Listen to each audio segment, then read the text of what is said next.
Okay. YouTube should be going live. Am I closer to the camera than usual, or am I going crazy? Maybe. It's focused now, or maybe you missed the saga where I figured out I had a beautifying filter on by accident and I turned it off, so now you see my true colors. I basically realized I have this DSLR camera, and I've had it for 2 years now, and I was messing with the settings, and I was like, what is this? Like, there's a smiley face icon with a sparkle on it, and it said mid. And I looked it up, and I had to look up a cheat sheet for the icons, and I found out it was some kind of face filter. I forgot what they called it. It's a feature on the Sony DSLR cameras, and I had to look it up, how to turn it off and on. And I was wondering, because it felt like my face was always out of focus. And it also would like make the area around me out of focus as well. I was very confused about that for so long.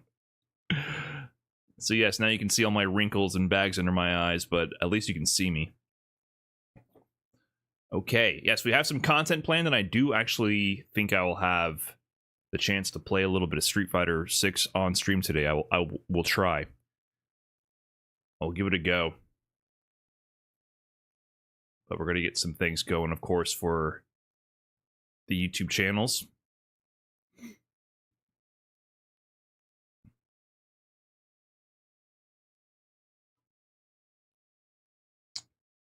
Okay, what's up, YouTube?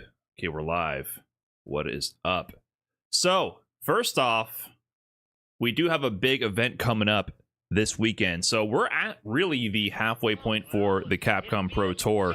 If you take a look at this here, Blink Respawn 2025 in the DR is coming up next. And then after that, there's only 4 more Premier tournaments, which will have the auto qualifiers for Capcom Cup itself. And then the rest of the people qualifying are going to come from either the World Warrior program or 6 of them from the points leaderboard as well. So you can see here highlighted in green for the current standings in the Capcom Pro Tour, who's in the running to qualify via the points leaderboard.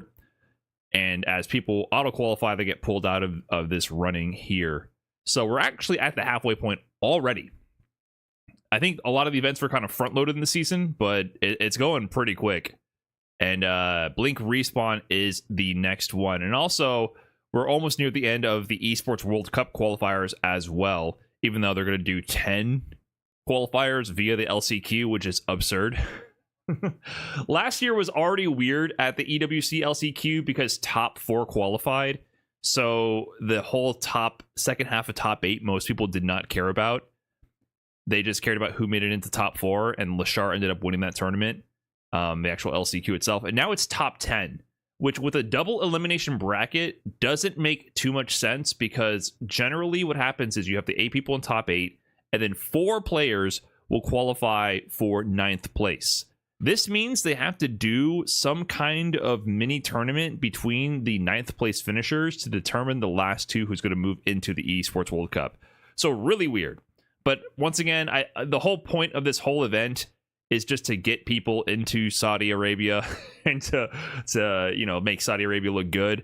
It's really not about any kind of like actual tournament logistics or what makes the most sense to run a circuit like that. So having a lot of LCQ spots kind of makes sense with the agenda for the whole event. Probably it's going to get more players to go out there and attend the actual event.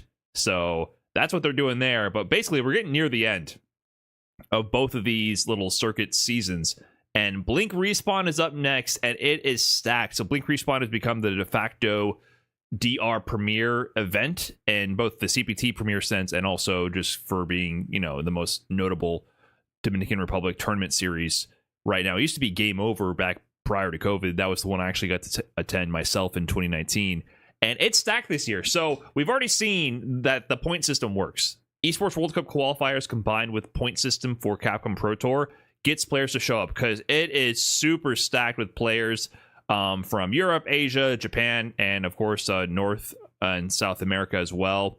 And the local strong DR players as you would expect to be attending here. And you can see the big difference because if you go to the previous year's Blink Respawn, which was also a premier event, not a qualifying event, this is the event that Noah the Prodigy won to get his Capcom Cup qualification spot, where he then went on to get like a 5th place finish at Capcom Cup, if I remember correctly, and was one of Dual Kevin's notable 2nd place finishes. And also, interestingly enough, this was the first offline showing at a premier event internationally for Blas and Crime, the Chilean wonder duo. The young kids out of Chile. Blas got a 7th place finish there, and Crime got a 4th place finish at this premiere. But to be fair, there was a lot less notable entrants. You can just see side by side the difference in number of players attending here, right? So last time only Tachikawa showed up from Asia, I believe, and he actually ended up losing to a local Dominican Blanca player and bowing out before top 8 even. And interestingly enough, Mena RD actually got double jeopardied by Nane Jr. with his Luke. So it was kind of an interesting tournament, but it is totally worlds apart now in terms of representation and talent coming to this event. So Noah's going to have a really tough time if he wants to defend his title here at Blink Respawn and get his qualification back into Capcom Cup. We got Zengi Pilato out there, all the top American players. Mena RD's back, Kaba's there, Crime's returning. We're going to see Blas there as well. Then, of course, the Japanese squad coming out in full force, including Fudo, who was, just won Topanga League in pretty dominant fashion. So it's looking like the standard cast of characters that you're seeing at like the CEO, the Combo Breakers. There's always like a set of top level players that have secured their travel budget and they end up going to every event. So you're seeing a lot of those repeat faces going internationally and showing up to all these tournaments. It's always good to see because the experiment has proven to be true.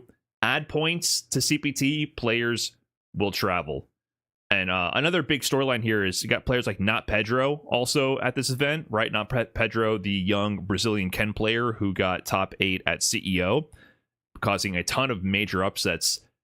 He's back in action as well. So we're seeing a continuation also of CEO in this sense. Crime is in there, Not Pedro's in there. Of course, Blas is in there. He is in there, right? Yeah, Blas right there. So we're seeing the ongoing storylines from the tournaments continue. Lashar is sitting out of this one, unfortunately. He's not going for the three-peat, right? There's no Lashar.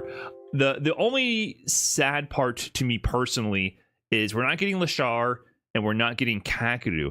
I really wanted to see Kakadu, the Capcom Cup champion, at all these events. I'm a Kakadu fanboy. I'm a Lashar fanboy. It would be sick to see them here. They're taking a well-deserved break, especially Lashar, after winning Combo Breaker and CEO back-to-back. I would love to have seen the Premier 3-peat, but he's earned his rest for sure, so he's sitting this one out. But Kakadu, it's been a while since Capcom Cup, right? But he's also earned his qualification. He has no need to actually travel to these events, but it's always good to see players continue to travel, in my opinion. I much prefer formats that encourage qualified players to keep showing up and entering, because I just think it's more interesting for all the spectators involved. And the thing about this tournament is, even though it's almost as stacked as you could argue like a Combo Breaker CEO, it's very similar in terms of the number of notable entrants. The number of players is definitely less. This is in the DR, so it's not directly connected to as a populated community. Even though the DR audience, I had to say, it might not have as many players, but the DR community is absurd. I went in 2019, and this was pre-YouTube era. I did not know that people would want to take photos with me and say what's up, like they were meeting someone, like a celebrity almost. I felt like a celebrity when I went to Game Over in 2019. Pre-YouTube, I mean, I had a YouTube back then, but I wasn't like focusing on it. I was just traveling as a player. I took photos with full families, like mom, dad, kids. I took photos with couples. Like the demographics, Rob has pointed this out a couple times. It's not just the gamer demographic, right? It's just people who live in Dominican Republic. It was very surreal to go, because generally you expect at these events, if you've been to a Combo Breaker or CEO or an Evo, the majority of the people there are people who are really embedded in the community and are actively participating, and probably they're competing themselves. But in the DR, there was a lot of people who are just fans of the culture, fans of the players, and wanted to support. And it was just a really different dynamic. And also, I sat down to play casuals. I was fighting for my life against everybody I played. I had never heard of these players before. This is back in Street Fighter V, back when I was like on my shit too competitively. I could not believe how good random dude number 12 sitting down with this PlayStation pad was. Every player I played that was a local that I had never heard of was so strong. I was seriously impressed with the level of play there. And that passion also shows, and the crowd, they get super hype. Of course, if Men is there, if one of their DR representatives is going far in the bracket, they get super hype. But in general, the passion, the energy is some of the best out of any community and any event at Blink Respawn specifically. So if you never had a chance to go, I would definitely recommend going. I had a great time in DR, and that was at Game Over back then. And I've only watched Blink Respawn from home, but the energy is there. You can feel it. So super sick event. But there's only 273 players in this bracket actually competing, which means there's a huge density of top level players. So if you look at the pools here, Incross has the notable entrance with the pools. Look at the pools. Pool 1 has Ending Walker, Zengi Bolato, Tachikawa, Jachi, who's like a top DR player. Not as familiar with the guys here, but that's pool 1. Pool 2 has Blaz, Kobayan, Nephew. Pool 3, Daigo, Not Pedro, Oil King crossover. Pool 4, Higuchi, Gachikun, Chris G, Brian D, Frozen. Like, it's a little nuts. These are pools, by the way. Pools. Pool C2 has Fudo and Itabashi Zangief, Samurai and Ajax Fidelity all in one pool. Pool C3, Momochi, Knuckle Problem X. It's just like, it's crazy. And that's just the reality of it when you have this many top level international players. It's just how it is. So people are getting thrown straight to the Sharks right away.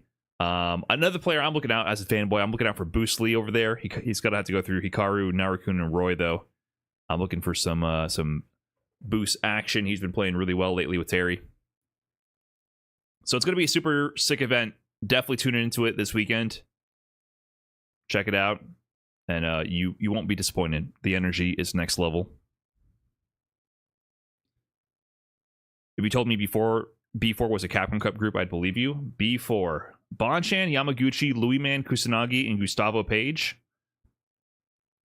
I'd believe it. I mean, A4 is definitely... This is potentially a Capcom Cup group. Frozen's been to Capcom Cup. Gachikun and Higuchi, of course, have been to Capcom Cup. Actually... Gachikun has won Capcom Cup. I don't think Higuchi's been to Capcom Cup. He's actually been gatekept by being Japanese for many years. Higuchi started getting to his top level form in the era of only 2 representatives per region, and he's actually been gatekept. I'm so happy they're doing a point system. I know so many people are going for my neck for advocating for a point system, but I think it is absurd that some players who live in Japan end up not going to Capcom Cup because they are number 3 out of the 2 players from Capcom Cup, and they're still better than like 99.9999999% of the planet. It's kind of crazy. Antonius Minotaurus, thanks for the 10 months. Appreciate that. Hey, it's Dale with the full year in the dumpster. Appreciate that, man. Thank you so much. Tancer Fang with a fresh prime. What up, Sebastian? Thanks for the big 10 months. How you doing, man? Thank you. Naruto 24 with the fresh prime. Tech Zero with the 42. BRFGC with the 16. I think we're caught up. Excuse me, 1 second.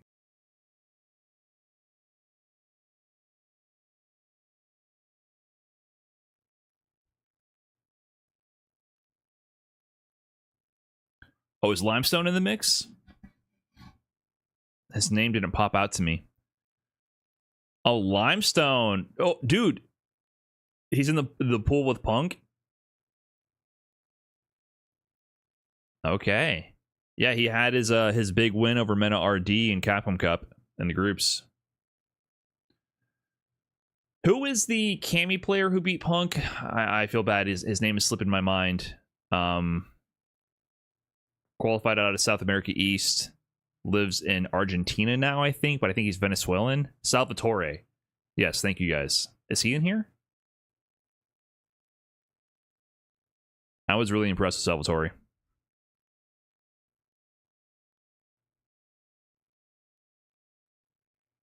No Portuguese is wild. Like Portugal?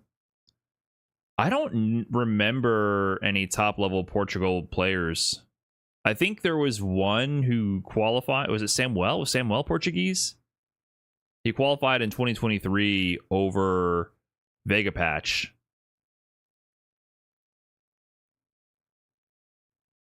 I mean, but this is in Dominican Republic. I wouldn't expect people in Portugal to travel to this. Samuel Spanish? Okay, then I don't remember. I think there was some dude who was making some waves for a while from Portugal, but it's definitely not as representative of a region. I don't know much about it. Lugab was definitely from Mexico. I mean, there's Brazilian players.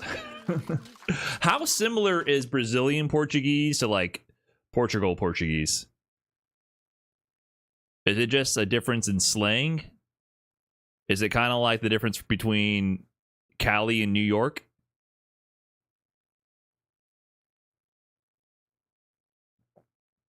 Like, would a Portuguese person know all the words a Brazilian person is saying, but they wouldn't really get their vibe?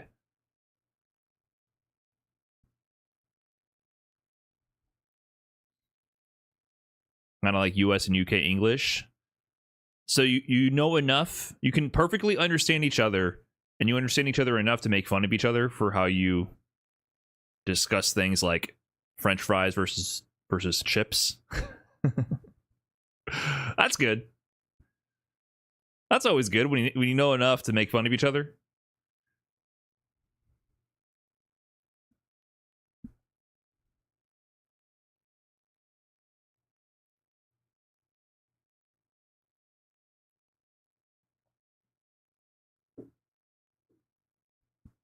Like South America Spanish and Spain Spanish. What, like when a person from Spain shows up to California and hits someone with a vosotros?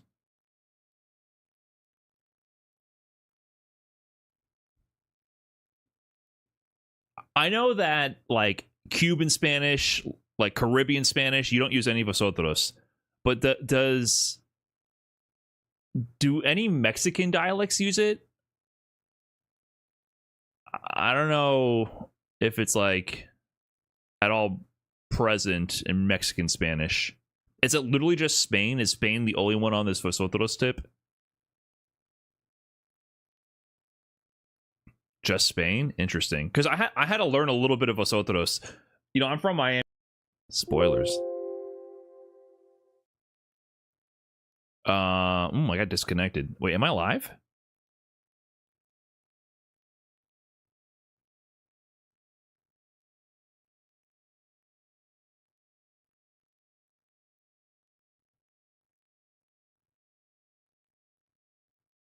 Am I live on YouTube? Hey, YouTube, can you see me? Okay, I'm live on YouTube. Weird. Dude, what?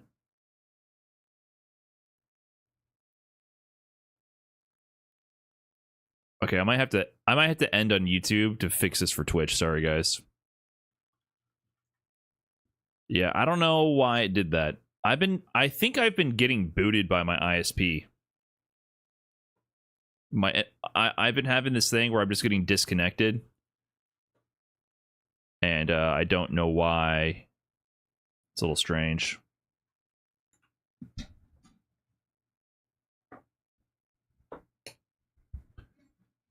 We good?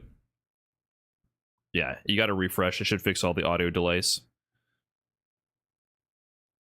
Also, YouTube, we live. That is unfortunate. Why some pools have 2 players more than other pools? That's not the full number of players. That's the number of notable players that Inkcross pulled out of there to show. So that's not the full list of players.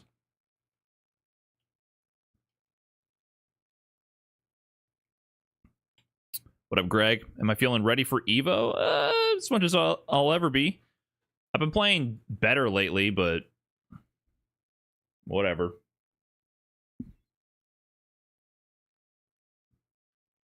One second here, guys. My whole flow got messed up by that disconnect.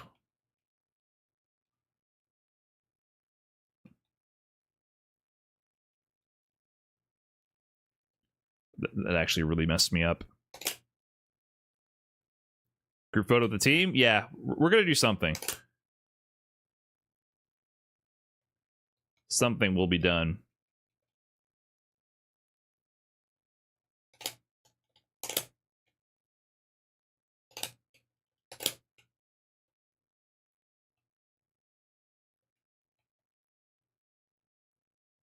So 1 second.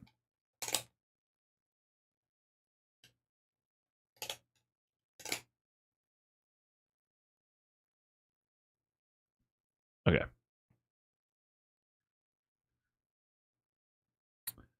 Okie dokie. All right, everything working here? Brian, why does your slam team always end up seeing you as a father figure? I don't know if it worked that way with the Team Unk.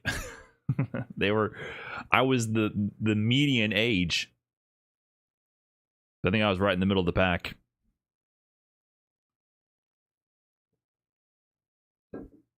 How many hours a day do you think someone can go from noob to punk level of skill in Street Fighter 6? 48 hours a day. Brother, listen, once you get to the end extremes, it's not about hours put in. You might not ever get there. But you never know unless you try. I don't think it's worth thinking about punk level. Like the very ends, the very end extremes, you really could. You might not, but you really could. And you'll never know unless you try. And I think that's the whole point. That's the whole point. It's all about the journey. You never know unless you try. X Nightmare Effect, thanks for the 67 months. What's up, man? How you been? And Dust D with the membership, thank you. Yeah, I think I definitely think the plasticity of your brain starting young is a huge cheat code. Not that you can't get competent and strong starting later in life, but there's obviously an extremely strong correlation with players who started playing fighting games from a very young age, like Punk and Mena RD, and now we're seeing Blaz and Cryme. Huge correlation there. Huge correlation there. It becomes exponentially harder after a certain cutoff date, I think. You can do it, but the likelihood of you surpassing a player who started that young, even if you end up putting more time in it, it's not the same. It's just like your brain gets more set in stone. But like I said, I don't think it's worth thinking about that. You can get good. You can get competent. You can really improve at any age, and by putting in a decent amount of hours per week with consistent, concentrated effort and focused effort, you can improve. And I think that's more what you should focus on. And if you consistently do that, who knows what your peak could be. Fabio Massa Filho, thanks for the membership. Is that the most gringo your name has ever been said? That's a Brazilian name, right? I don't know where to go with that. Brazilian pronunciation is so foreign to me. Ronaldinho. You know, I met Ronaldinho. He's a cool guy. I met him a few times. I have no idea how to say his name.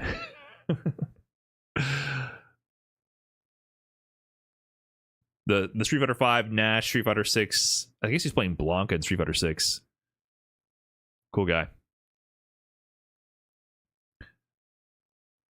Ronaldinho. Because it's not Ronaldinho. You can't say Ronaldinho. There's some kind of sound to it that I don't understand. I try, though. I'd have to get a refresher.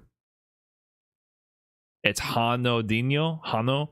See, that's so strange to me because like, you know, I learned Spanish, which you have to roll the R's. Ronaldinho, right? And to abandon that and go ha or ho, Honadinho, I don't know.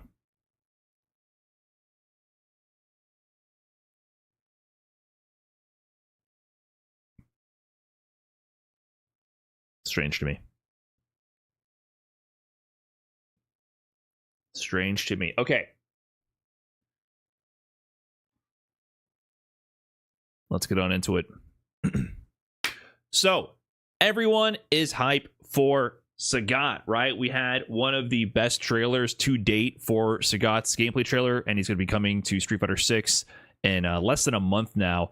And I was super hype about this trailer. I was really impressed with his animations, his moves, and everyone seems pretty happy about him. He has all of his signature returning moveset, and he just looks brutal, dude. Obviously, they're adding some new flair with his Tiger Nexus new move, and they're going to evolve his gameplay with his new level 2 variations as well.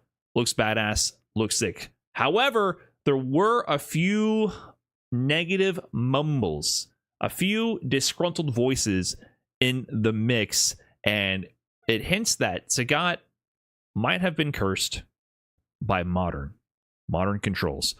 Let me break down exactly what people are talking about, what the discussion is, and what the speculation comes from. In this video, we're going to get into it and show why Sagat might have been hit by the curse of modern. Let's see. Let's break it down. So, to celebrate Sagat's release, though, everybody was getting hype, right? Hi Fight here was sharing a lot of signature classic clips of Sagat gameplay. This is Sagat. Here with the classic clip from Korean streamer Sandbag.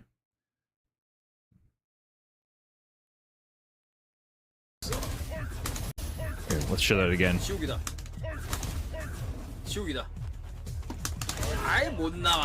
He finds the perfect pocket here with the fireball.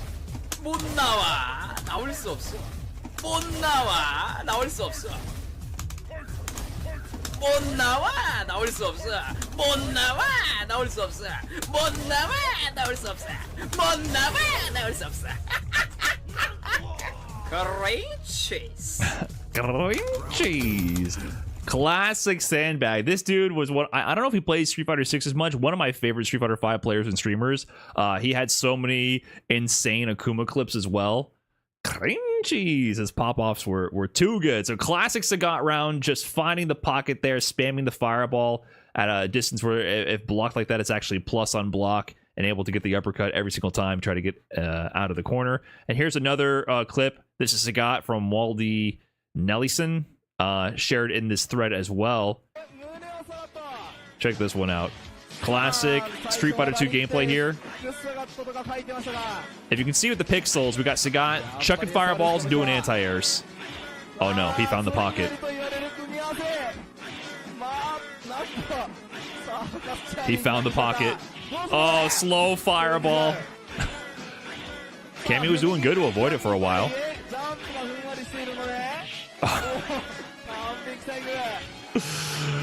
Oh, that's so messed up. The sweep anti-air is what kills me. What do you do? I mean, literally, what do you do? I don't know Street Fighter 2, so I don't know what she can do here. Brutal. And it's not over. Right, sweep right back into it. Oh no, and the stun. Dead. Now, yeah, from what I understand, this might just be an absolutely brutally messed up matchup for Cammy. So you might not have too many options, but this is what kills me. He's in that perfect pocket with the fireball traps, and then this sweep anti-air. And also this one, you know, he has the perfect rhythm to dodge the fireball, and then he's throwing the fast tiger shot, and then he just chucks the slow one just to throw him off his rhythm. Oh my god, so demoralizing. But classic Sagat gameplay. Back when they were less concerned about making zoners palatable to play against. And we even have another one here from Hi Fight, Bonchan Sagat back in Street Fighter 5 as well. He's pulling the trigger on those like that. Going up against Meta RD here. Look at the fireball traps. Meaty fireball. Not meaty enough. Doesn't get the angry scar charge. Meaty fireball that time. Lets him get the charge, which enhances his next uppercut and improved juggle potential. Excellent fireball trap, which was safe to the command grab. Fireball combo conversion. Oh, you cannot jump that. Meaty high tiger shot. Approach of the EX tiger knee. Bonchan. Bonchan. So a common theme you can see here is a lot of these gameplay highlights revolve around Sagat using his excellent fireball game, his mix of his low and high tiger shot, which have variable speeds and allow him to set up a lot of different fireball timings, and which allows to set up fireball traps, right? So based on when you are forced to block the projectile relatively to when Sagat recovers, he has different amounts of recovery and can then anti-air or interrupt your jump attempt. And also maybe mix up fireball timings to make you land on the fireball when you try to neutral jump to reset the situation. So a classic part of Sagat's gameplay is really all about mixing up your projectile timings and speed. Well, in the trailer for Street Fighter 6 Sagat, they did show off his projectiles. Of course, he has tiger shots. He has projectiles in Street Fighter 6, of course. Core part of his identity. However, when it came time to analyze the trailer, it was clear that they weren't heavily emphasizing his fireball game in the trailer. And then when it came to the blog post for more details, there were a few key lines, and this is where some people got a little disturbed, right? So in the Steam blog post, they say, starting off with the iconic high tiger shot where Sagat fires a key blast directly forward using a fireball motion with medium or heavy punch. This fireball can only hit standing opponents and is fired at different speeds depending on the button pressed. The OD version of this move can hit crouching opponents and is plus on block. So that's interesting. You can do high tiger shot with only medium or heavy punch. What does the light punch do then? Well, low tiger shot fires a key blast using a fireball motion with light punch and can hit crouching opponents. What? A couple of sentences. The implication here is high and low tiger shot are no longer separate dedicated special moves. What does that mean? Previously, high tiger shot had 3 strengths and low tiger shot had 3 strengths. All of them had different properties, different speeds that they traveled. And now you are missing a light high tiger shot, and you are missing a medium low tiger shot and a medium heavy low tiger shot. Sorry, not a medium low, a heavy low tiger shot. You're missing 3 variations of Sagat's fireball in Street Fighter 6. So let me give a little bit of an example of how these fireballs work so you can actually understand it in game. So look at this. We got some Street Fighter 5, baby. So Sagat, he is in Street Fighter 5. He's in the game. He has all of his tiger shots in this version of the game.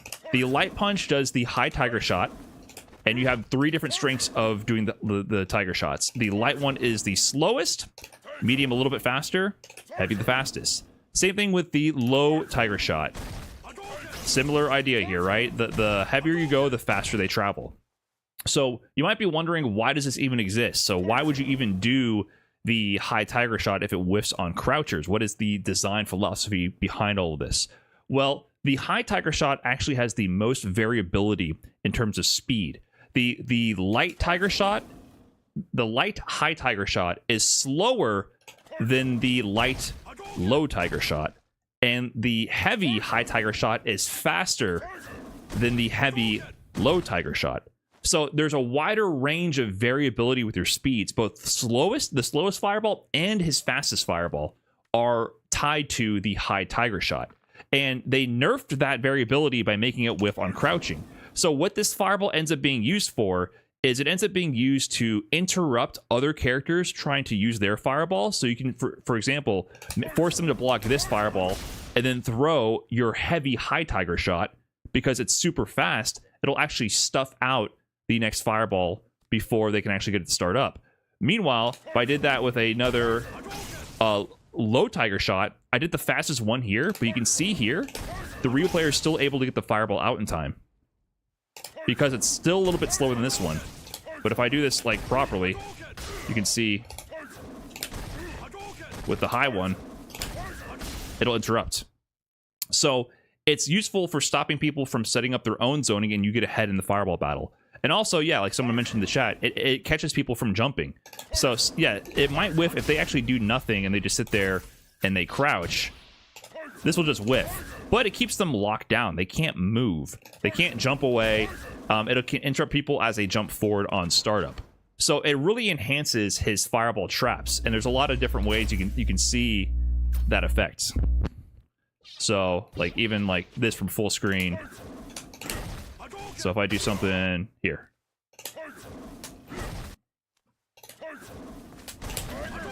Ooh. So I'm able to do this sequence here and interrupt with my my tiger shot, the high one. But if I do this with the heavy low tiger shot, you see here, there's no way for me to interrupt at all. So you actually need these different fireballs with different speeds in order to set up these different traps. So they have potentially removed these for one specific reason: modern controls. Let me explain why.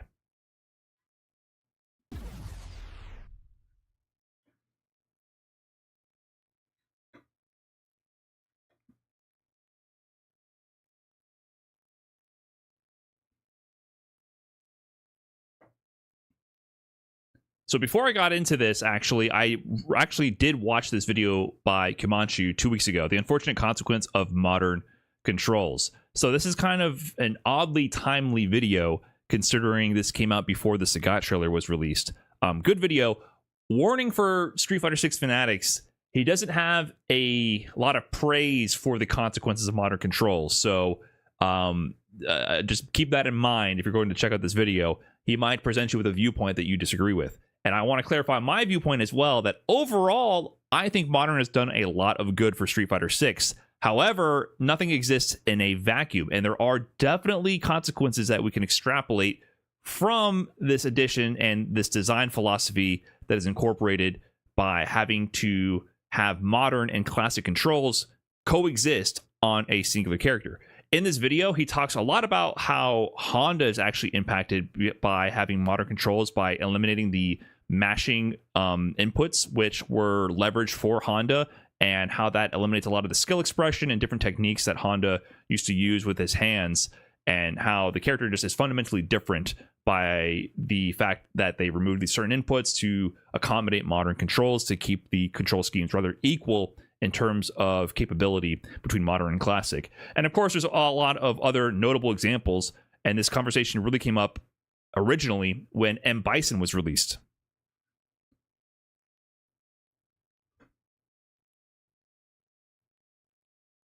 Okay, now I gotta actually open up Street Fighter 6.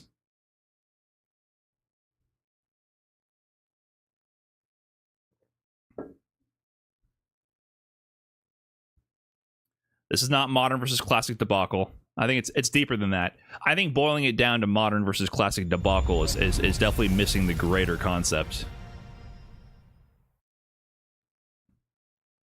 And just, even if you bury your head in the sand and ignore it doesn't exist, or if you love modern controls, you can't deny that there's a change, because it's impacting, for sure, the core design of certain characters, which is maybe not a bad thing. It's not necessarily bad. It's just a fact of the game design. I don't think it's... Whether you'd like it or not is personal opinion, I would argue. Because it could be an okay thing, depending on your perspective. But there's clearly implications to having to have two different control schemes coincide with each other.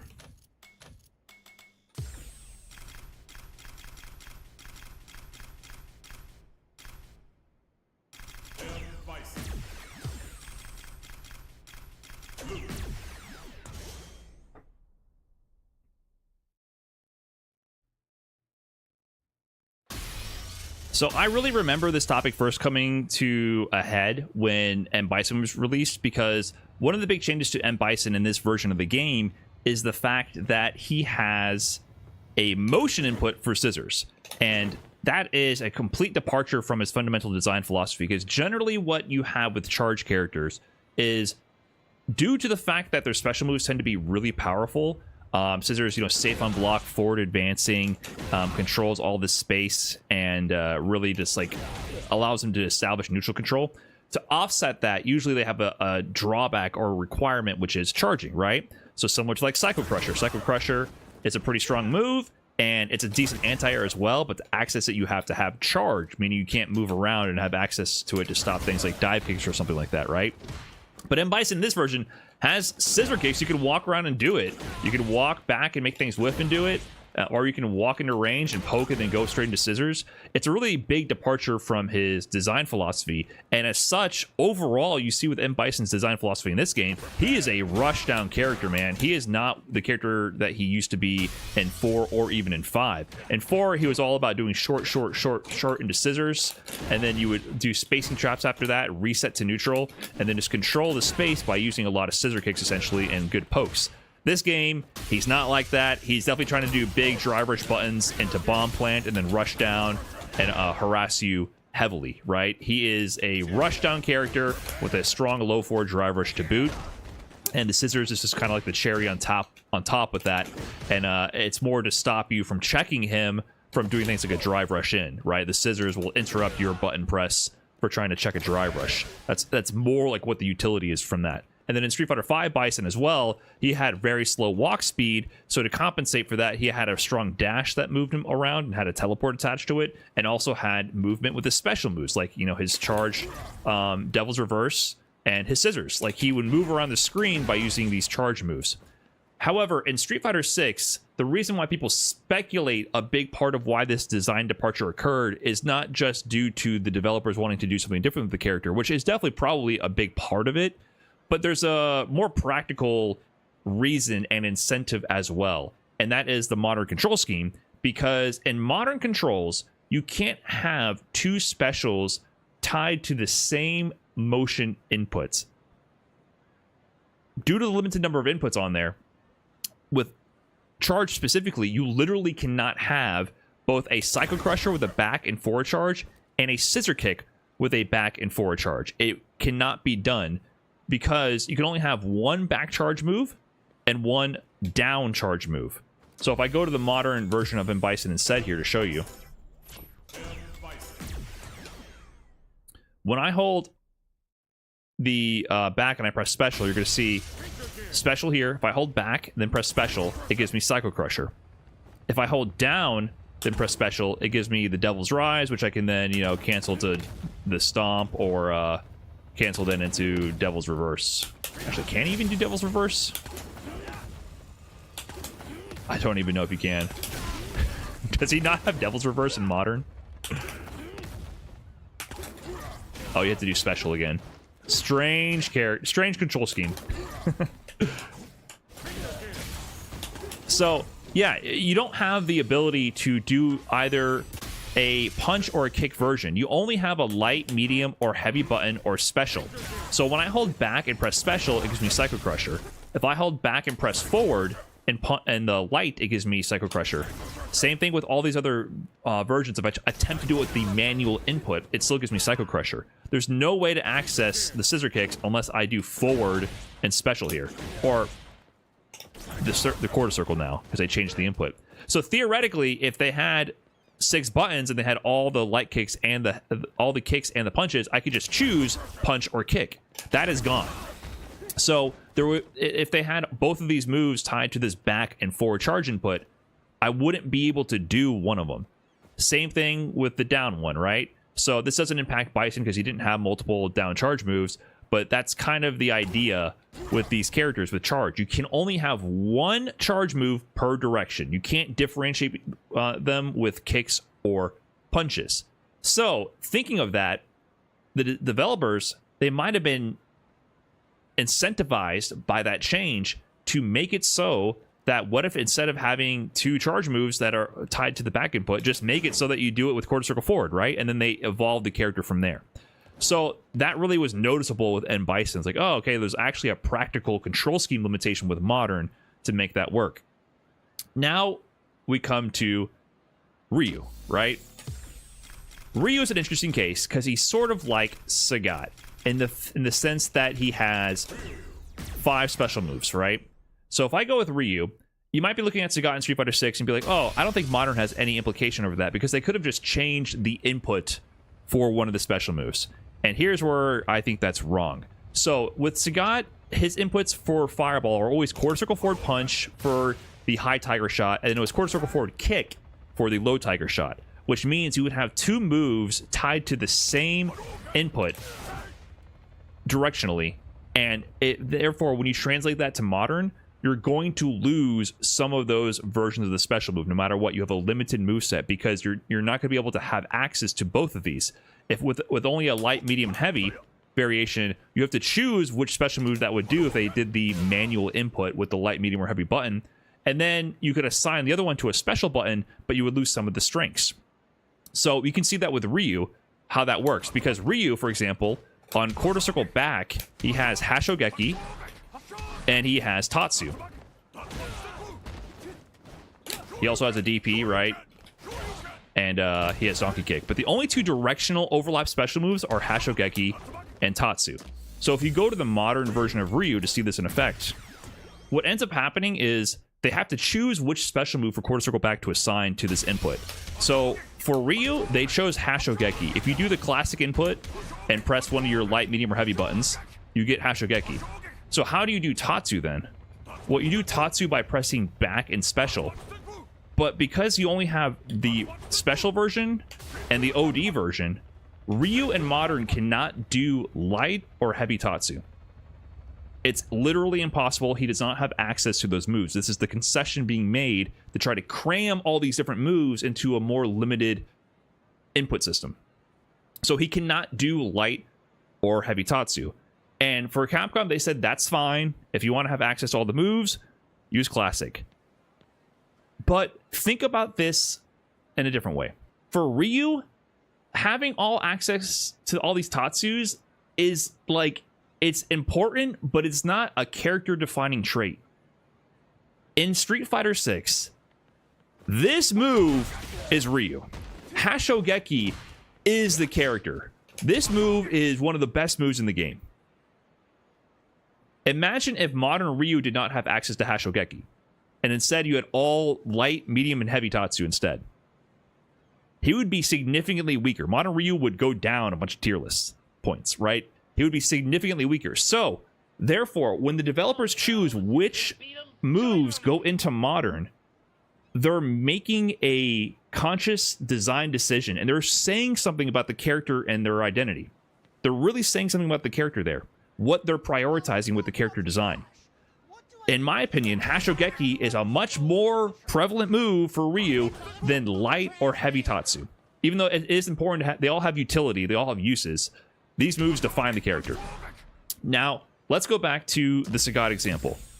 So, the way Sagat works, once again, is he has a light fireball, which will be the low tiger shot.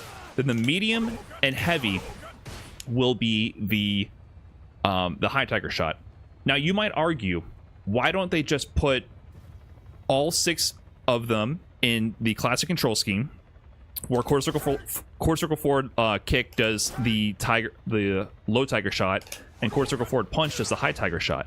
Well, based on what I just described to you, if they were to do that, Capcom would have to make a decision about which move you have access to all the different variations to, and which one you have access to only one non-OD version and an OD version. Meaning, no matter what they did, if Sagat had both a dedicated high and low tiger shot, the Modern version of the character would lose 2 strengths of the fireball. Now, that doesn't sound like that big of a deal when you think about the Ryu example. Losing a light and heavy Tatsu is not that big of a deal. But if you're a Sagat player and you lose 2 strengths of your fireball, you are absolutely playing a different game than the classic versions. You have completely broken down the level of complexity of what you can set up with the zoning patterns. You end up playing a fundamentally different game. you play a completely fundamentally different game, because classic Sagat will then be doing a lot more flexible zoning patterns and have a lot more infinitely higher skill ceiling as well, and they'll have a ton of more options with the zoning patterns. And then modern will literally be unable to access them because you're going to be missing out, at best missing out on 2 of those strengths of the fireball. So why not just make it so that there's only 3 fireballs to do? Why not just make the emphasis of the gameplay less about the zoning patterns and update his game design in such a way so, hey, instead of having these 2 different fireball special moves, we'll just have instead a quarter circle back kick move, which does a Jinrai type thing.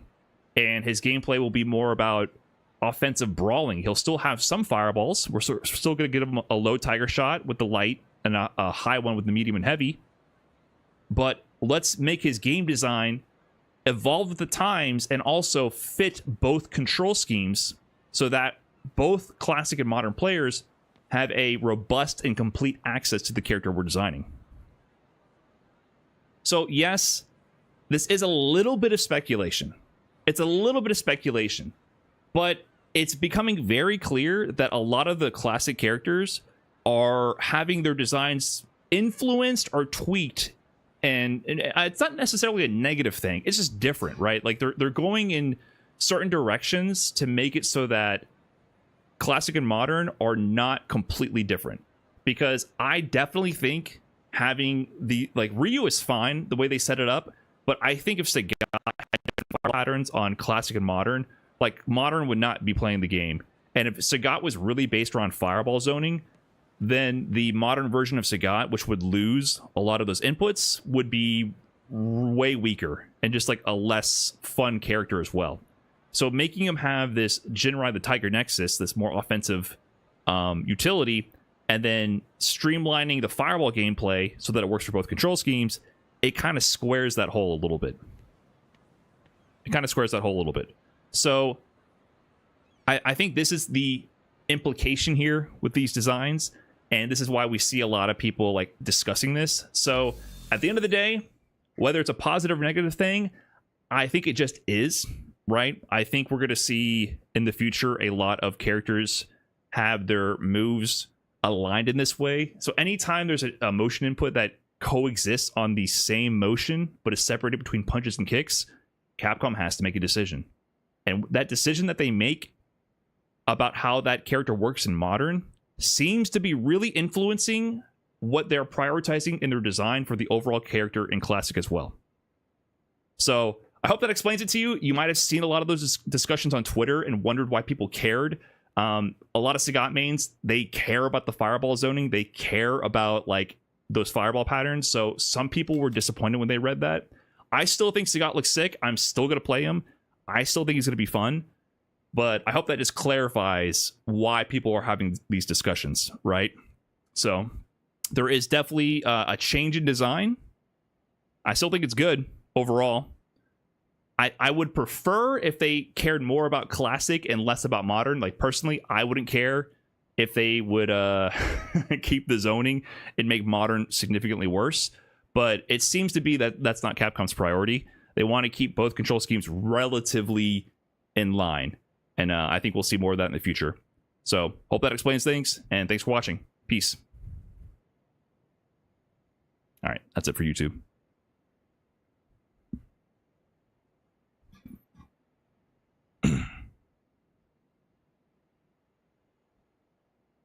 I think y'all are very overdramatic. I think you don't understand the game well. Listen, you can't call people overdramatic when the character they play is going to play fundamentally different. I think it'll be fun, but I definitely understand why if you played Sagat for 20 years, you're going to be like, oh, bummer.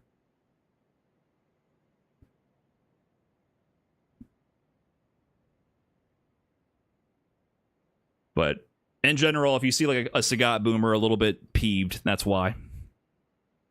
Figured that would explain it. Do I write a script for these? No, I do outlines. Well, I go over it in my head in the shower. That's what I do. I don't even have an outline. My outline will be like organizing the tabs and then thinking about it. And then before I go live, I like rehearse it in my head.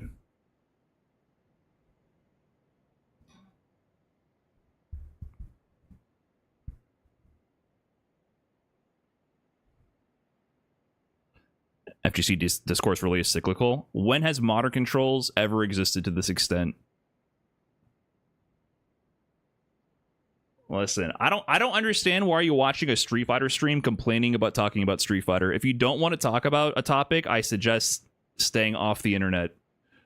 So weird. See, that's the other side of it is people like blindly defending whatever design choices were made. I'm not telling you which way to feel.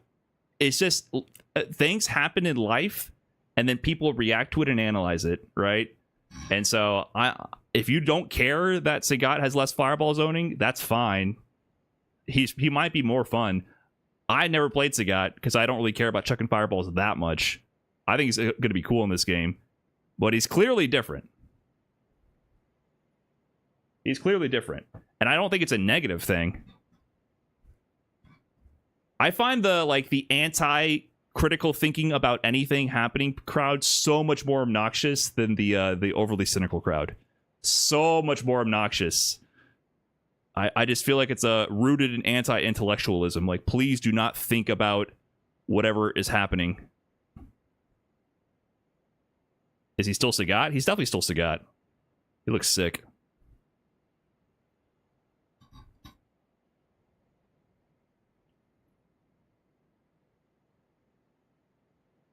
Looks mad good.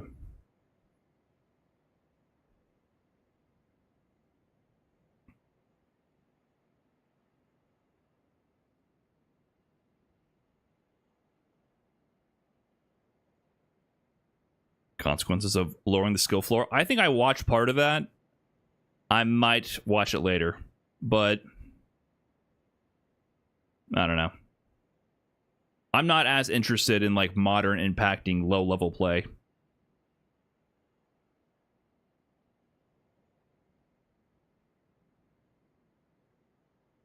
But I do think it's very strange when people blindly defend modern controls like it doesn't change the way the game plays. It absolutely does change the way the game plays.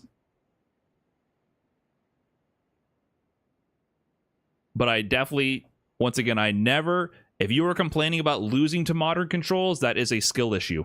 So that's the other side of it. I don't want to ever get caught on either side of this. I definitely do not want to blindly defend modern, and I never want to be on the side of blaming modern for L's, because that just means you're probably stuck in platinum rank. Please do not ever associate me with that crowd, please. However, when I'm fighting the 2K MR modern Chun-Li, I will say I think it's a worse version of the game. I will say that. I factually think it's a worse version of the game. But if you are below, yay, I'm sorry, if you're below a certain level, you're probably losing because you're making a lot of mistakes, and it's not because of modern. You probably have bad neutral. You're probably making bad risky plays. You probably have bad Oki. You're probably dropping combos. You're probably not anti-airing.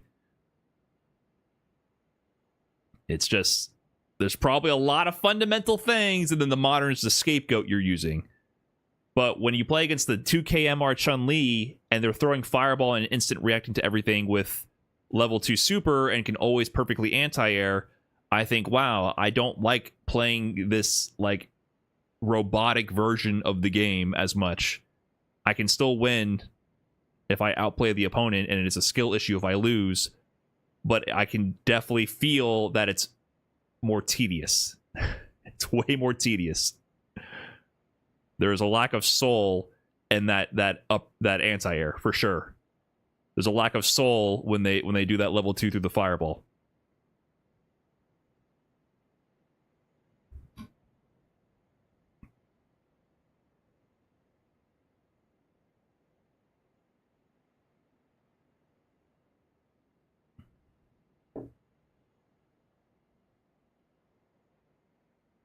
AI generated anti-air. Yes, you can feel it. You can when Chun-Li, when modern does Tensho kicks against me, I don't feel any way about it. But when a classic Chun-Li player does it and they like really nail that anti-air, I know that they went through heaven and hell. Isn't it Hell and High Water? Guilty Gear is rotting my brain. They went through hell and high water to get that Tencho kicks to work. Thanks for teaching me stuff for the last 5 years, lol. Lol. Hey, Athena. Congratulations. Thanks for the 100 bits. GM. Well played. Lol.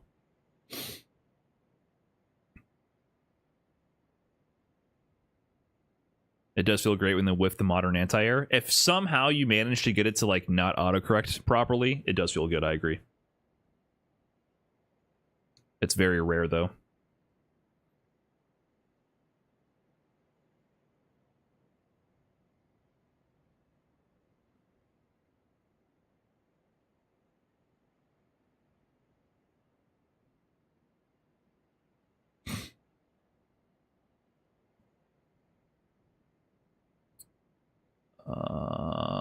Okay.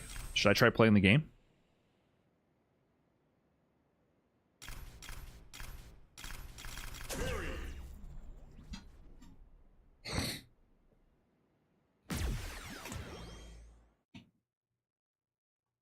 I might regret this. Super Street Lemon, by the way, thanks for the Prime. So Crazy with the big 15. Gers Boxers with the 4 months. The Kraus with the fresh Prime, thank you. Teensy Tiny Panda with the 11 months also. Thanks, everybody.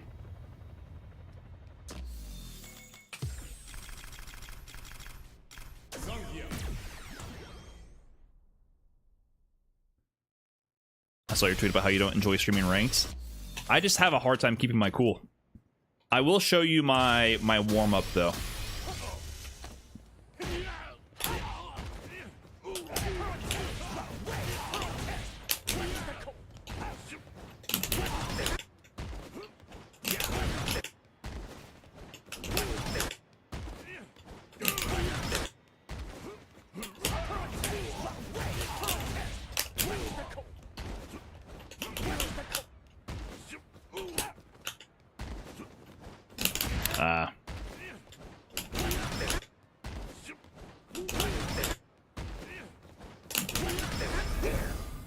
Why I gotta be Geef you beat up?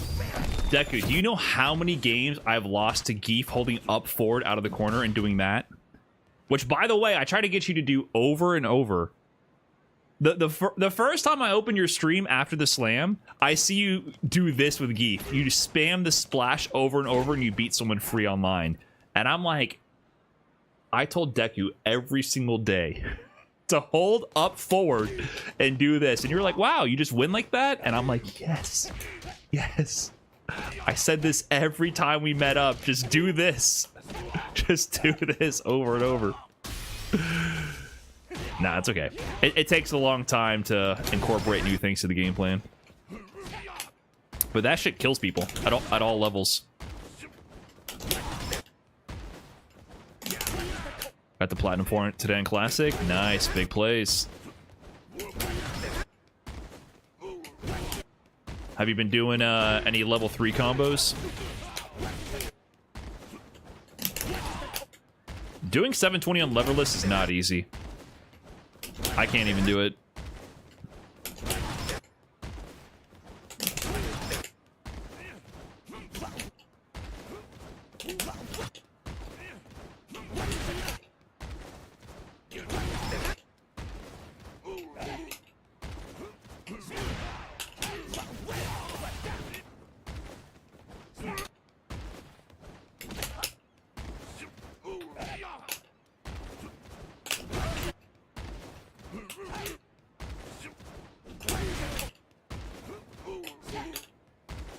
Mainly I steal games by knee into level 3. Classic.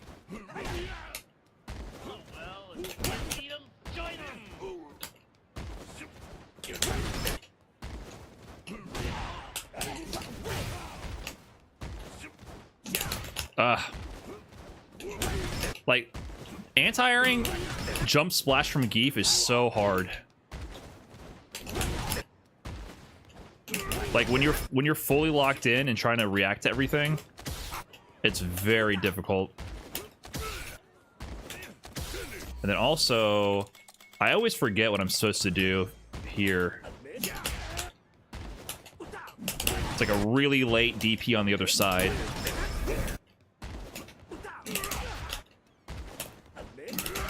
Oh my god.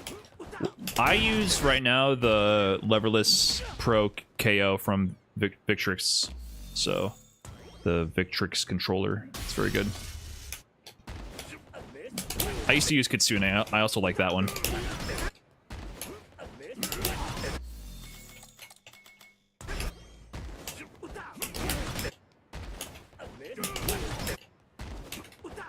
I've lost so many games missing this anti-air against Geef.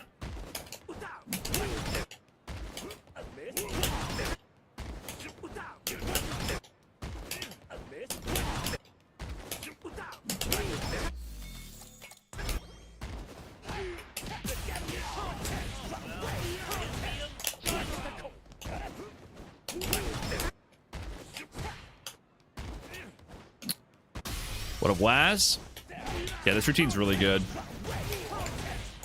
Especially doing it against Geef.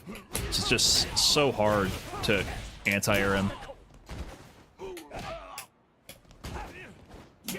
See, that can happen. So if I do the walk back and he jumps forward, I have to cross-cut. I have to walk forward and cross-cut. Like, the angles are very, very subtle against Geef is the thing. With other characters, it's not as subtle. I'm not getting the shimmy. See that? It's like walk forward. You can anti-air into level 3 with Terry. Yeah, pretty much all the Shotos can do DP anti-air into super.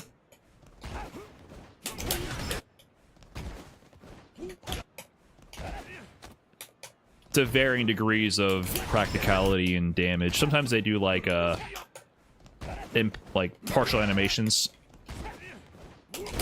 Terry gets full animation usually.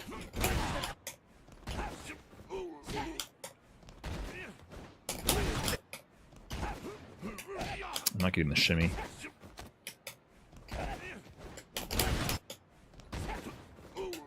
Ah! Boy. Am I doing half circle for crosscut? If I do the one where I have to walk underneath them, like if I do this version, the shimmy from here, I do half circle by going forward, down, down forward, down back, and on down back I press the punch button. But if I do it from here, I just late DP in the new direction. So it depends on when they cross you up. That's what makes it ambiguous, especially with Geef. If they cross you up last second, you do the half circle. If they jumped early over your head, you just need to DP in the new direction. So that's what makes it so ambiguous, and it's harder with Geef because of his shallow jump arc. So, like, understanding that is really important. See there, I just did late DP, so it can autocorrect, but you don't want to rely on that.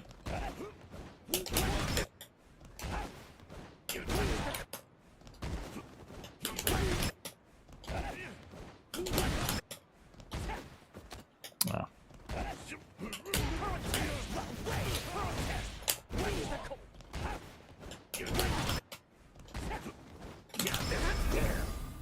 I guess that works. Okay, let's get into it. If you don't know, I somehow managed to crack 2K MR. So the plan today, guys, is no tilts. No tilts. Play with focus, play with intention, and if we lose, we try to learn something.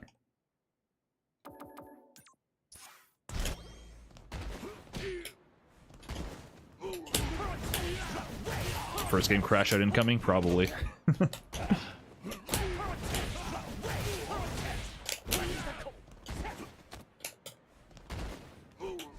As long as I don't get perfect parried anti-air, I should be okay.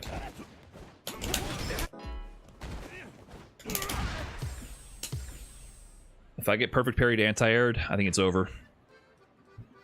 LS Borba, thanks for the fresh prime, and Eeps30, thanks for the prime, and Slim Trim Tiny Tim with a 22. Do you think you play better off stream? One thing that helps is I just take breaks. Now, find a new rival.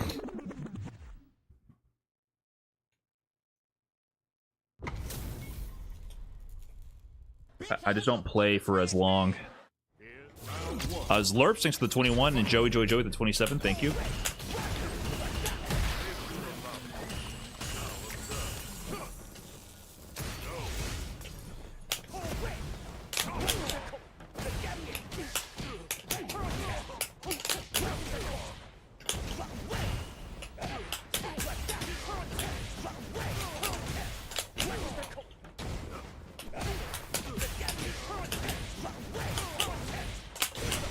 Oh, I miscalculated.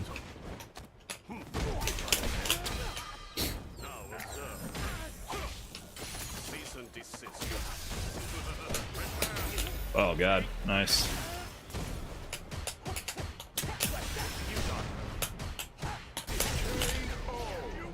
I am dropping some frames, by the way.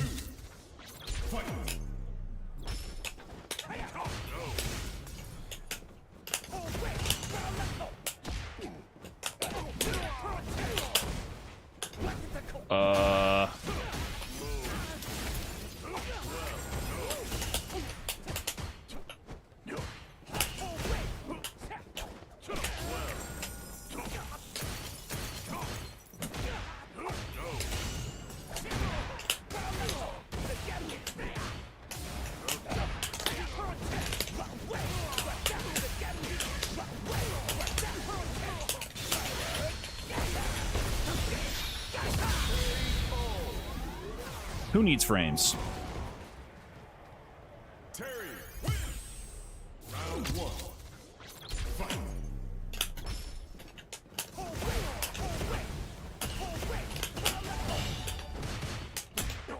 What up, Say Jam?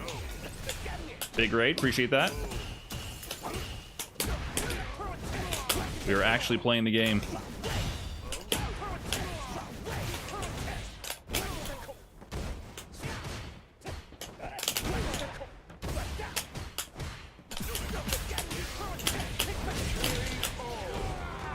What's going on, everybody? Round 2. Fight.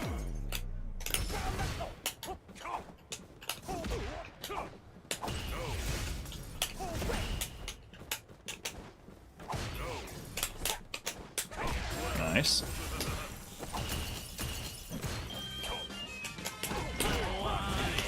Thank you.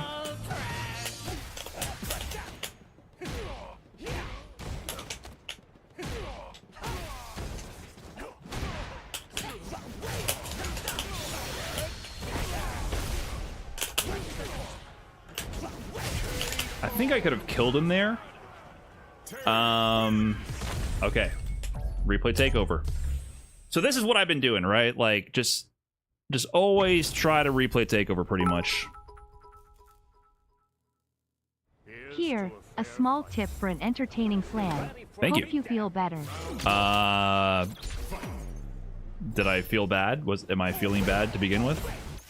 I was feeling pretty good until now. Now I'm just thinking about what am I supposed to be feeling bad about? And why do you think I'm feeling bad? So thanks for that.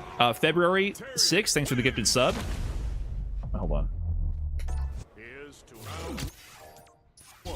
Round 2. Fight.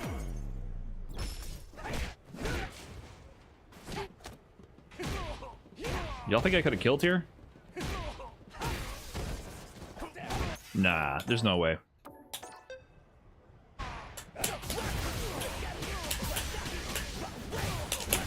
Oh, there's a way.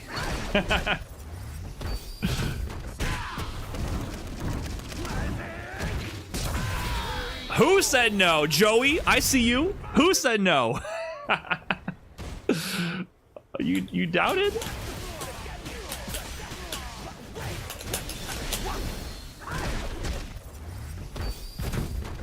Wow, that's like right on the money there. I don't think I can do more damage because I'm not going to have enough meter for a full level 2 cash out is the problem. Yeah, see, this would do more damage, I think. So if I had slightly more super meter, that would have done 6,086. So that actually would do more damage. But I don't have the super meter for it.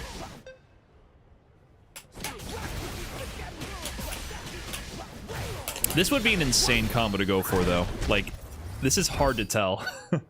Because you have to be close enough to get immediate stand medium punch and then spend all of your meter right away and barely have enough drive gauge to do... Like, you would not know that you're going to have that pixel of drive gauge after the OD fireball. So any sane person would just do this.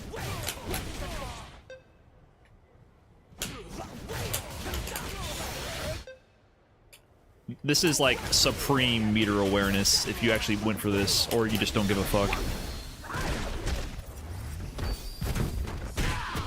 Medium tackle after stand heavy punch? I don't know what you're saying, Fabio, but probably not. Like, you always... these are the optimal routes. I kind of iron these out, but you generally always want to go into light DP if you can for level 3. Unless you're talking about something else. Like, the tackle does less than light DP. So when you're in the corner, you get to use light DP, which does more damage. Medium tackle after heavy punch to get level 2, but you can't go from medium tackle to level 2.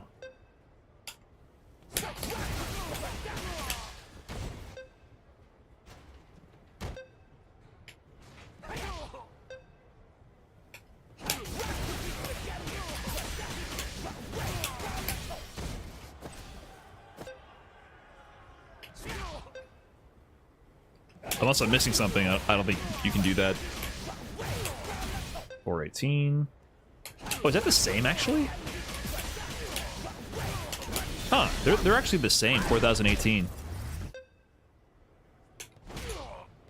I didn't know that. Shoulder? Oh, yeah, you can go into shoulder, which you would do. But that's not going to build the level 3 either. Yeah. If you had less drive gauge, that's what you would do, for example, right? But I don't have the super gauge. That's the problem. If I had the super gauge, I would have ended it earlier by doing something. I probably would have done what you're saying, something like this. So building both meters there is kind of nutty.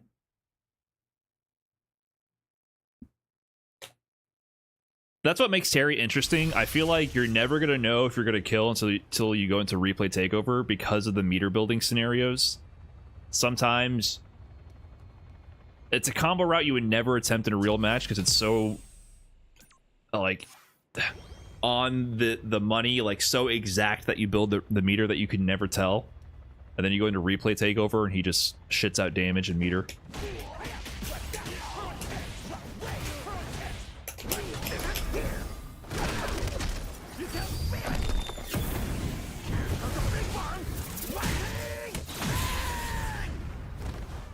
I find Terry incredibly busted, and Burn Knuckle makes me want to kill myself. Smile. Yeah, it's a pretty good move. 21 Funky, thanks for the 10 months. Appreciate that. Is CA more than level 2 follow-ups? Yeah, usually. Usually. There's a handful of scenarios where doing level 2 is better than even CA. But if you have CA, generally CA is better, unless you have a specific route otherwise. So the usual flow is level 3, level 2 extension, CA.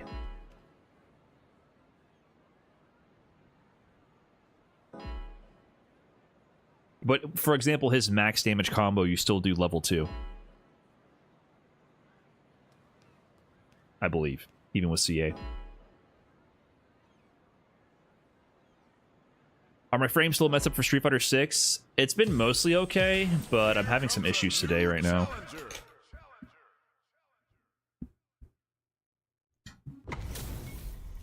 You like Terry because he has dash straight? He's the most not Shoto I could play. I would do not want to play like a Ken or a Ryu, but I did want to play like a Shoto and like learn the ways of the Shoto.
Oh no! Oh no. Where are you going? Sweet dreams.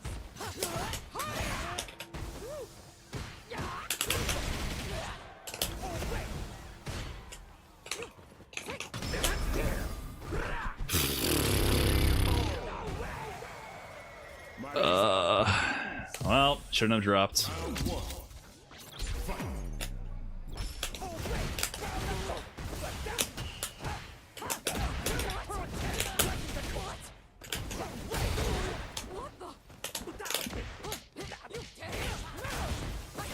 Where are you going? Sweet dreams.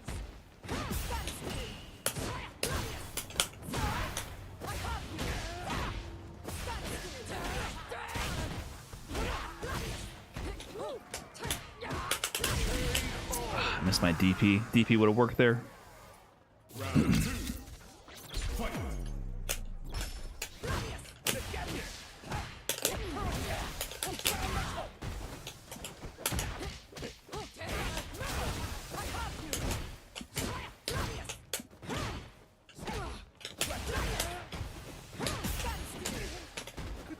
are you going? I am guessing incorrectly. Sweet dreams.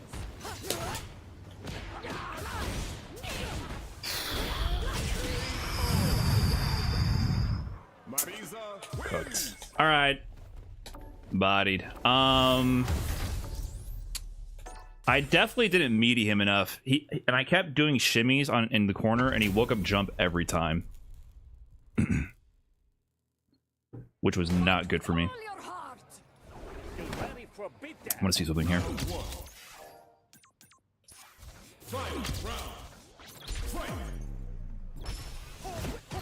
I didn't think he would wake up jump every single time I cornered him. Where are you going? Sweet dreams. So I did delay pressure, which was a mistake. Where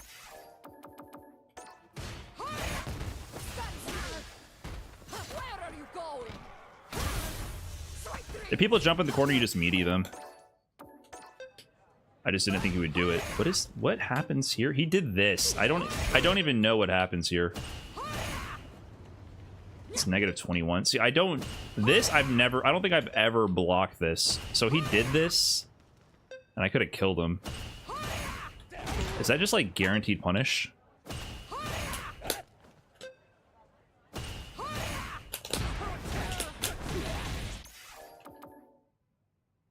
Oh, there's nothing you can do there.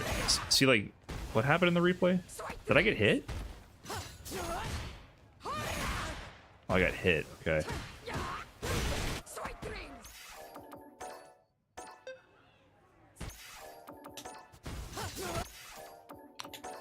So is that meant to frame trap you? What? I don't know what happened here. Is that just meant to frame trap you?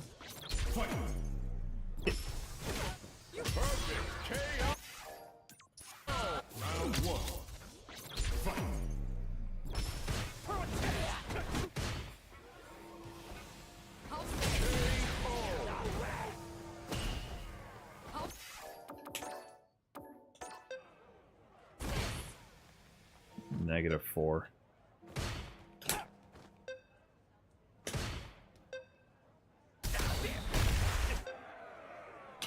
Is this a guaranteed DI if I get it out? Like, there's no way they can DI it back, right? I guess there is.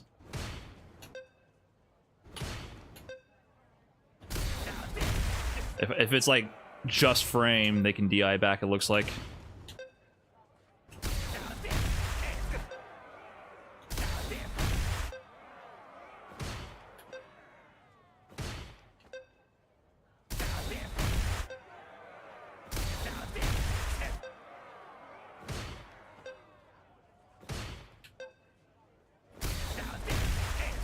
It's pretty lenient though. Yeah, if it's just frame, they can DI back. It looks like. But the on block situation is always weird. It's -4. There's not much you can do here. It's like an instant spacing trap.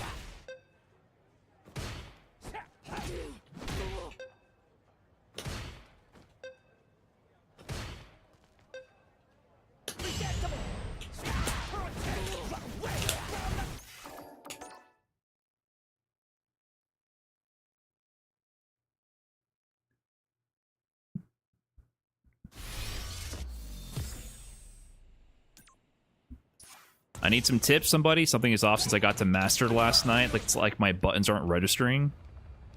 Are you sure you're just not getting your ass beat now? I'm not sure what your, Well, welcome to Master Rank.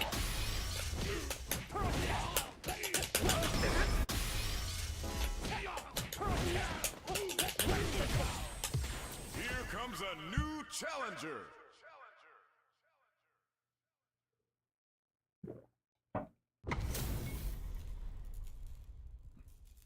Master Rank add startup frames? Dang. Round 1. Fight.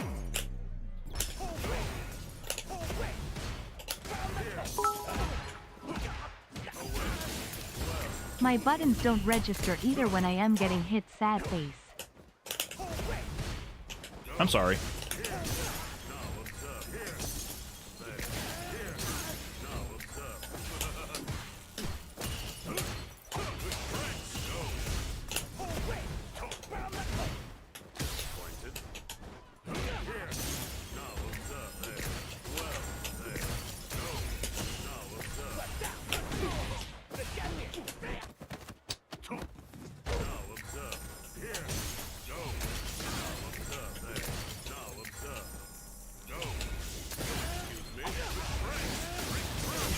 I timed my jump wrong.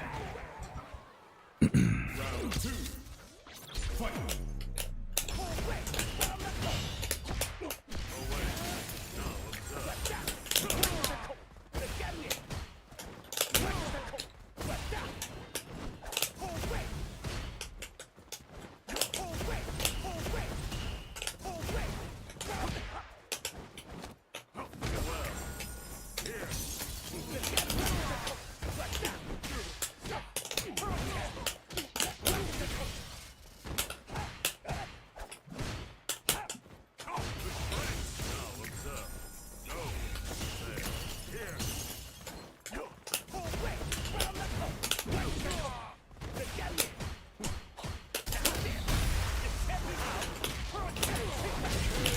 Shoutouts to Noah, by the way, for that crosscut setup.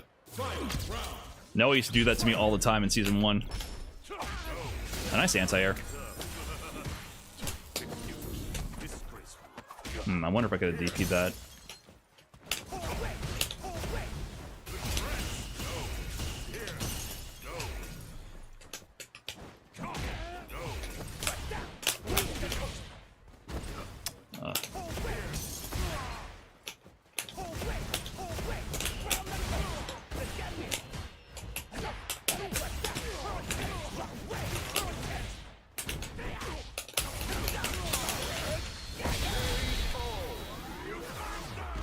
Anti-air saying heavy punch. Hey, that's actually not easy to do as a JP because you have to actually think and not press crouch heavy punch.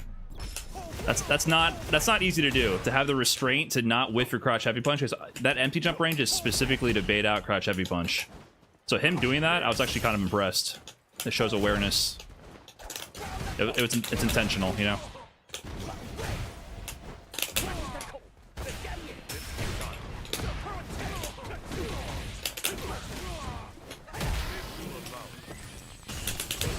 Oh, did I get baited?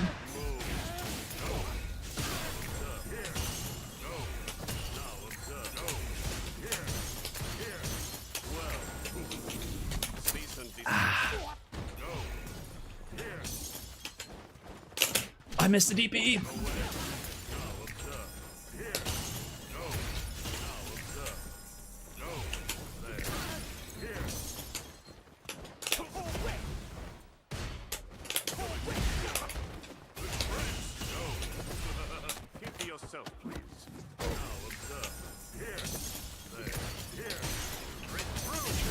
Nice. Well played, well played.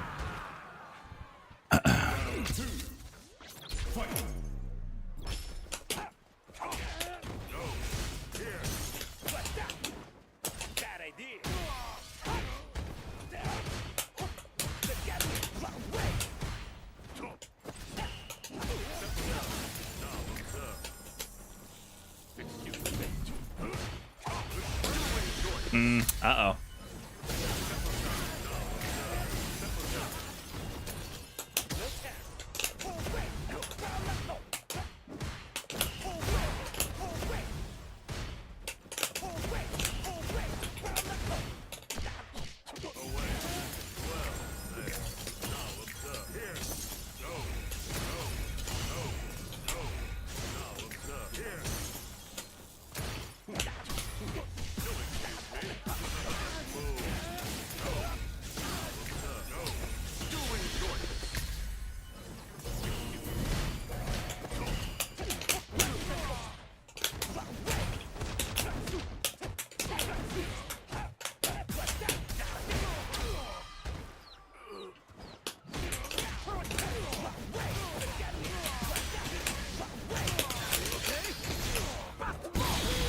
Okay.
I could have killed here.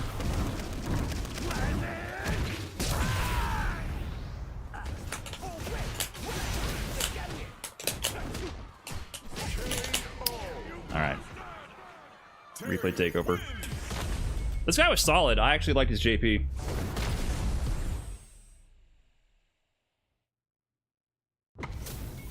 Why don't you rush standing heavy punch after knockdown?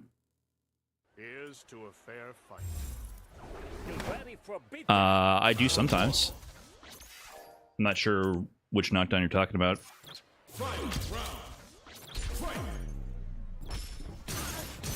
So this counter hits, right? So you can get combos from counter hit quick burn. And I don't think it scales really. Oh, it does scale a little. So I had level 2 here and 3 bars. So this is only +4, right? So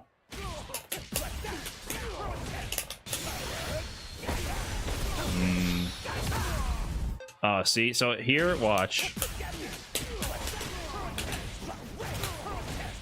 Oh, this might not kill either.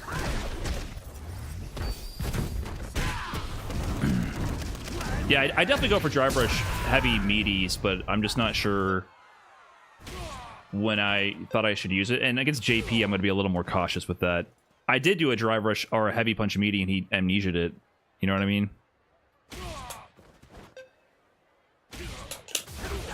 Is there...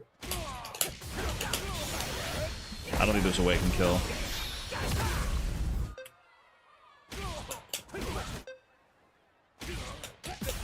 But when people have like 3 bars of drive gauge, I do drive rush heavy. I do heavy punch, drive rush cancel, heavy punch, stand light kick into quick burn. I'll do this to people.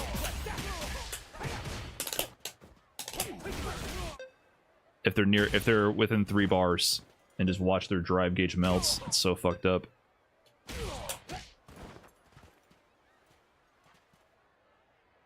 Okay, this doesn't kill. It's hard to tell.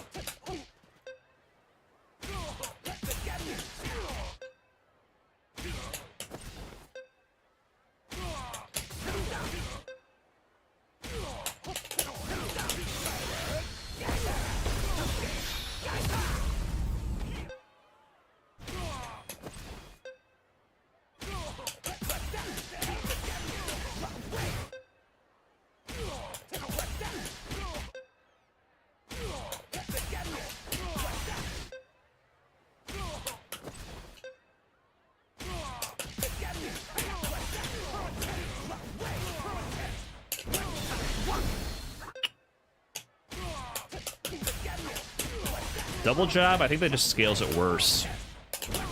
Yeah, that gives you less damage because you want to get into the other higher damage moves faster.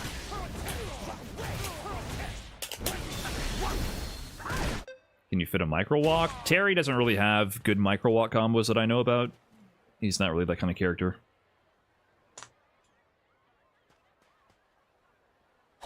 Okay, guys, I think I need a break just to eat food. I definitely feel a little low blood sugar, a little shaky. Need to get some food in me. Let me take a break here.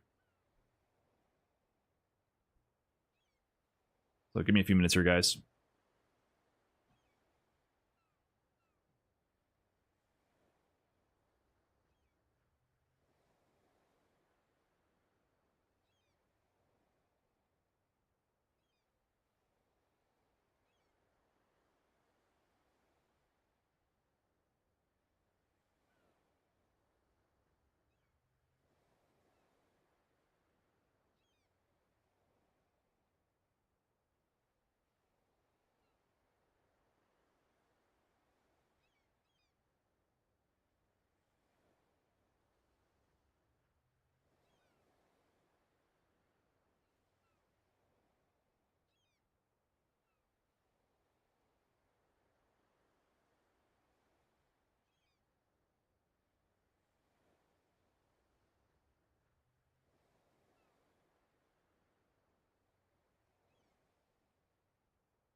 Okay. Sorry for the delay. What's up? What's up, chat? You guys are patient. You guys are very patient. All right. I heated up some leftover, made some ground turkey and like mixed veggies last night with quinoa. Just I fried an egg with a little bit of chili crisp on top. That's all. That's all. The quinoa's too salty though. I hadn't made quinoa in a while, and I followed the package instructions, and it said to add a tablespoon of salt for 1.5 cups of dry quinoa. It's so salty. Like, never again. Never again. I thought the dry quinoa was going to make a lot more wet quinoa, cooked quinoa, because I hadn't made it in a long time, and you know it grows in volume, but not that much. I just have so, and then I also salted the ground turkey before I realized how much I oversalted the quinoa. So too many things went wrong there. Oh, is Donkey Kong Bonanza out? That game came out already? I thought it wasn't going to come out for like oh my god, Coney looks not like he's having fun. How do I... You okay? No, I don't have a Switch 2. Oh, I keep it? That's stupid. There's 2D sections. There's platforming sections. I don't like the way this Throw looks. that. This is a bad first impression for me.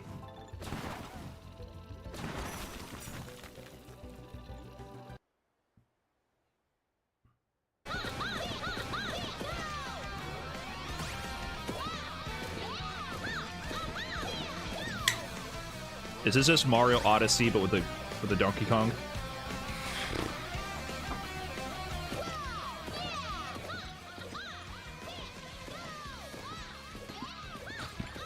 Oh, that's the wrong button. Kinda. Mario Odyssey was good. Save deny. before you go in the barrel. Oh, honey, I wish I could. I don't know what he's doing. Probably breaking the game. Yo, Justin Wong playing Street Fighter? 15-game win streak? He's really prepping for that match against Betty, right?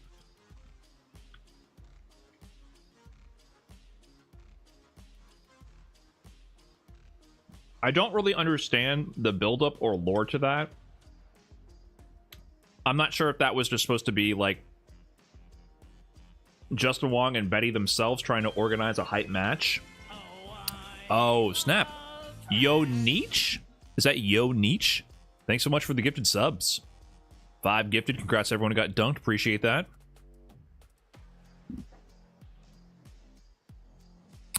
Is it a money match? I don't know if it's a money match or just a show match. She kills old heads. Has that been like the lore and her presence in the Japanese community? Betty is like a 2.1, 2.2k MR, or maybe even higher, jury player in Japan. It's an ongoing series. Okay. I know she beat up some other old players in Japan, but they weren't like, from what I know, Justin Wong level.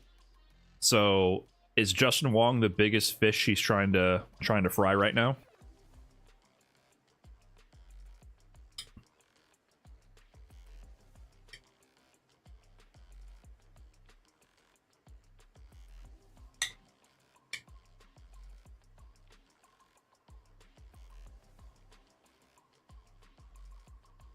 Eventually she'll fight Daigo. I mean, that's kind of like her fighting Daigo.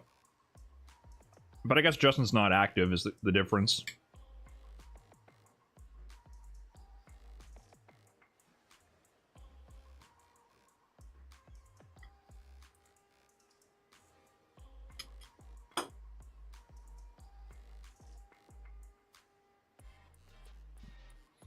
No, he's training now. He played a first to 50 with Jessica and did pretty good. It was like 50 to 30. So he can still play, man.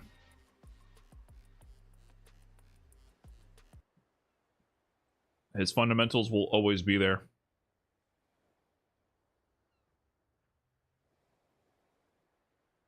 Like 1500 NA. That's how you know it's terrible.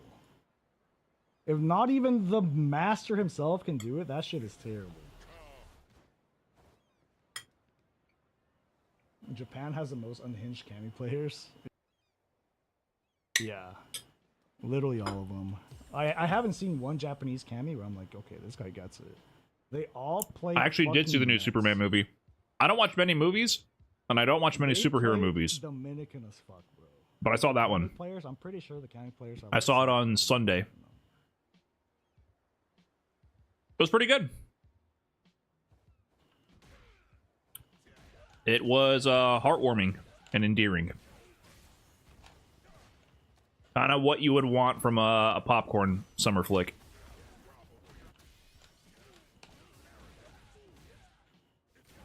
Honestly, I can say the same about like most of the Japanese players. And the Lex Luthor guy, what's his name? I'm a fan of. I'm becoming a fan of his. Lex Luthor was really good. I like that actor, Nicholas Holt. Yeah, he seems to give good performances, and every time I see him.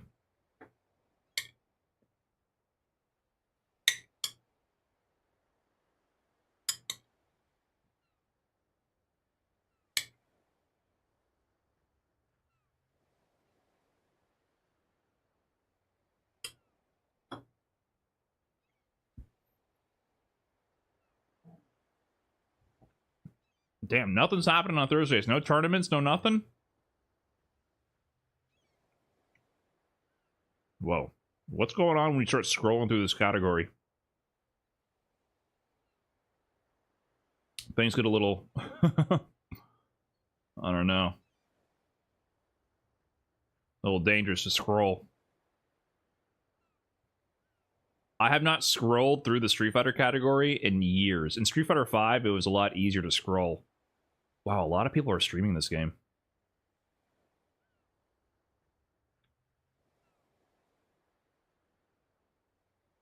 It's dangerous. That was official art, to be fair. Still dangerous.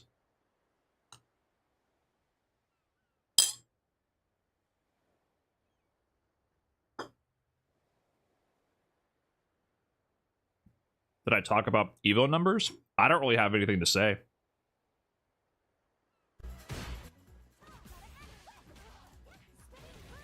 Let's go, Justin. Oh, nice. Is there really any in-depth takeaways? We're in between new releases of games. There's going to be less entrants, and also the state of America and the world is not great, and there's, you know, it's expensive. Economy's not good. Makes sense that the numbers are a little bit down. That's all. I don't really think there's too much else to take away from it.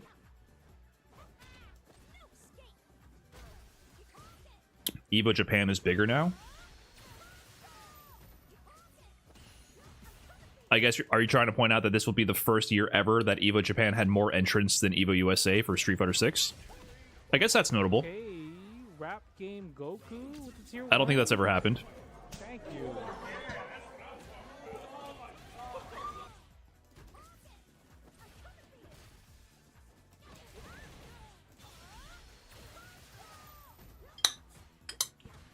But it makes sense. There's more people who play Street Fighter 6 in Japan alone. He said, gotta act quick. Feels weird seeing Justin Wong from a proper camera distance. Yeah, this camera looks great. Well-placed angle, flattering angle at a proper distance away. Instead of aiming up at his forehead. That was too ambitious of me. Too ambitious of me. Is it really that bad if I'm just going to the US next month to work and I don't know what's Twitter BS and what's real? Your mileage may vary, dude. Should be. Most likely you will be fine.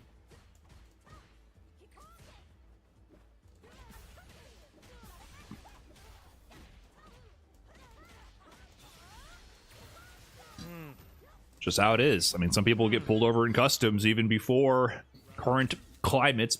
Some people, some people end up having shitty travel I experiences like the lime yuzu the best. forever, right? Yeah, I'm a big Usually lime rare, yuzu very guy. very rare, but happens. Nice. So it's more about your risk tolerance. And so if you choose not to travel, I don't blame you.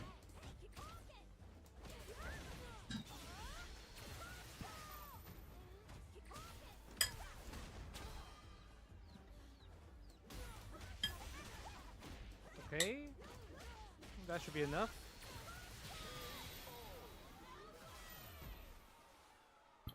Man, what's with the White Claw sponsorships? That's pretty interesting, huh? I know Yipes and Justin got White Claw sponsorships. Okay. Full How many of y'all are on that zero proof White Claw?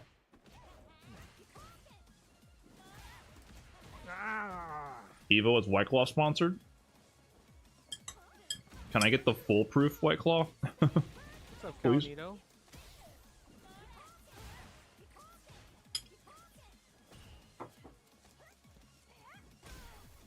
Only thing I know about White Claw is it tastes like ass. Nice.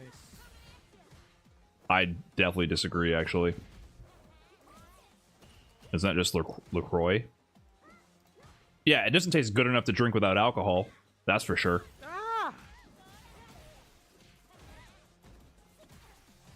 I only drink White Claw if it got alcohol in it. Yeah, exactly. I think I let the -2 rip a little bit, you know?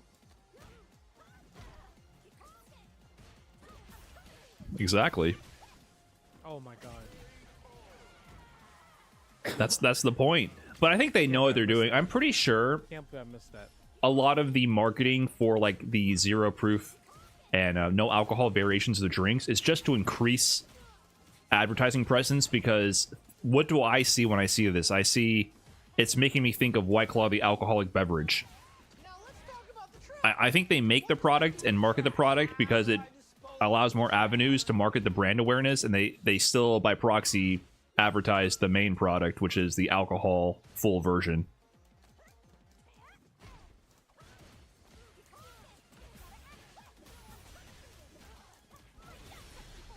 Got something for you.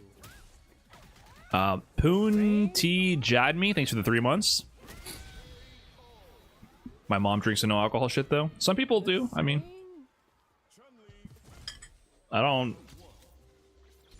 It's not for me, but I don't judge people who drink non-alcoholic drinks. They probably just want something to sip on.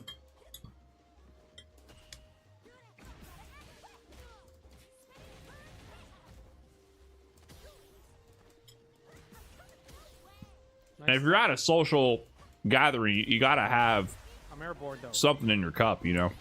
Damn it. Privilege move. You have to be holding something. Privilege Like, move. what are you gonna do with having both hands free at a party the entire time? If you don't want to drink alcohol, you still gotta have your one of your arms bent at a 90-degree angle, holding something.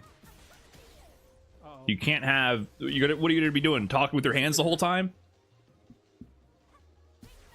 Nah, you gotta be doing some mime shit. No, you need to hold something. It grounds you. So that to me is the purpose. That's the true purpose of non-alcoholic drinks, is so that you don't have to drink when you go to a party. You gotta hold something and then sip it. Because what are you gonna be? You're gonna be talking the whole time. You gotta be able to go, yeah, man, yeah, Okay. for sure. Oh yeah, I did catch the big game. Yeah, for sure. You. Uh-huh. You need it. Oh, that was in 5, I believe, right? Street It's Fighter not just the alcohol, it's the social lube. not It's bad. just the ritual of it all. It is not hard to hold conversations, not gonna lie. Look at this dude talking to people in real life. You're the guy that everyone is sipping their drinks at the party to try to find an escape. That's you. The other side of the coin. The guy who should be holding a drink. I should have 10 shot kicks there. Hey man, sick story. Did you try this drink out? Check it out. It's delicious. No, no alcohol. Don't worry. Go ahead.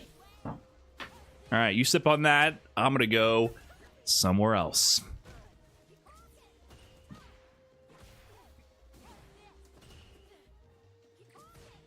So how's this?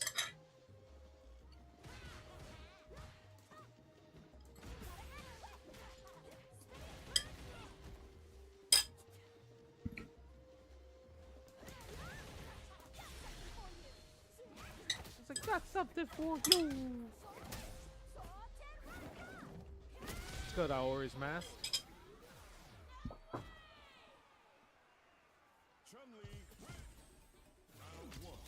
Brian up drinked great value spring water at the FGC gathering. Ooh, almost got If it. they have any form of water sealed in a bottle at an FGC gathering, I'm definitely drinking it. You know how dehydrated you're going to be, especially if it's at Evo. If you show up to, if you get the hookup and end up in the suite, and they got bottled water, that's the most important drink in the whole place. This round's bad. You kidding me? Competitor, influencer? Influencer. Yeah, they're gonna have Commentator. beer, liquor, fine wines, but if they got bottled water, holy shit, that's the premium suite.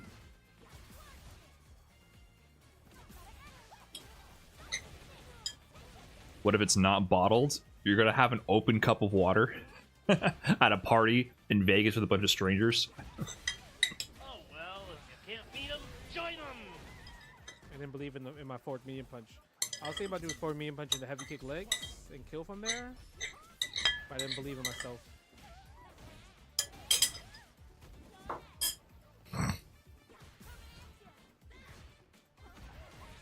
No level 3 there, huh?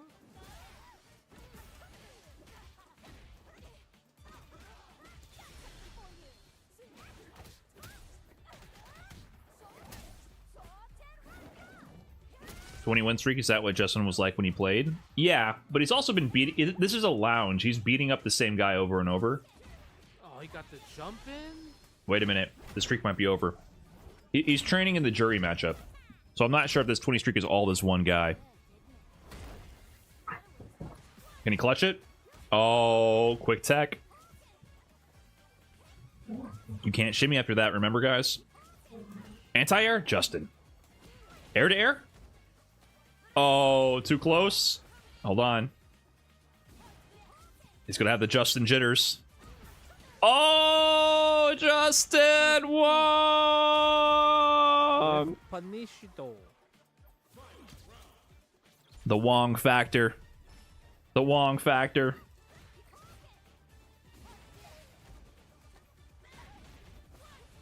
Hold on. Can he secure it? He was close to losing that streak, man. Oh, we've been playing. By the way, Ying64, thanks for that tier 1 sub. Thank you. Oh, with punish? Is he gonna spend it? Okay, he's spending it to restore his drive gauge. I have to leave around like 7 something for dinner. Oh. Oh, he's in there. Clean. Clean. Justin Wong. Preserves the streak.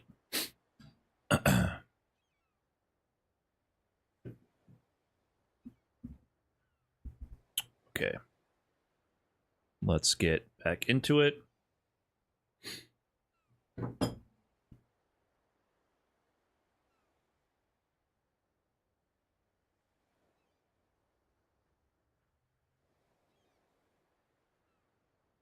Okay.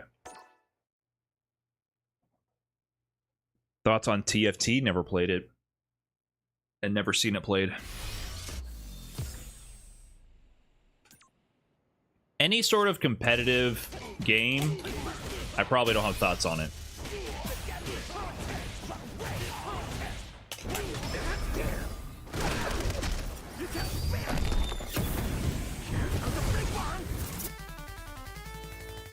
When it comes to competitive games, I think about fighting games, and then I don't think about many other.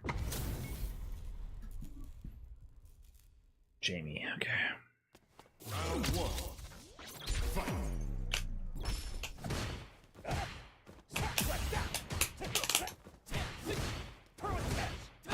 If we stand MK.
I don't know why he did the palm extension. I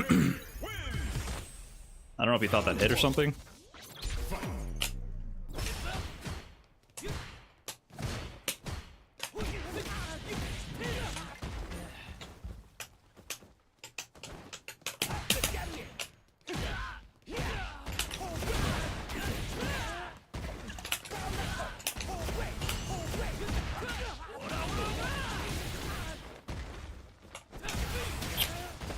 Oh, okay.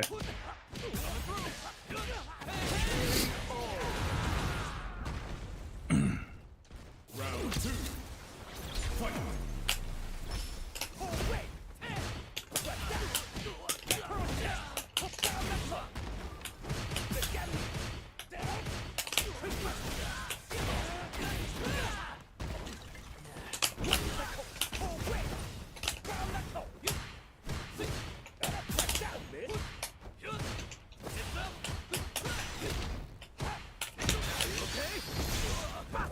Okay.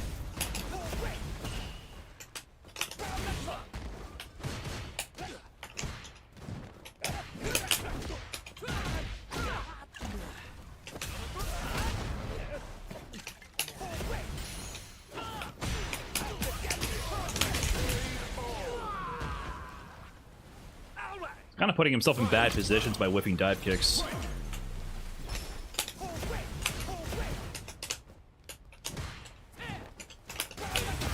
Well, that's not good.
Spooky.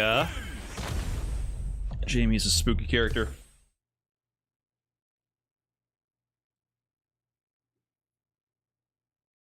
Hey, Brian, do I do replay reviews? Generally no, unless it's a spur of the moment thing.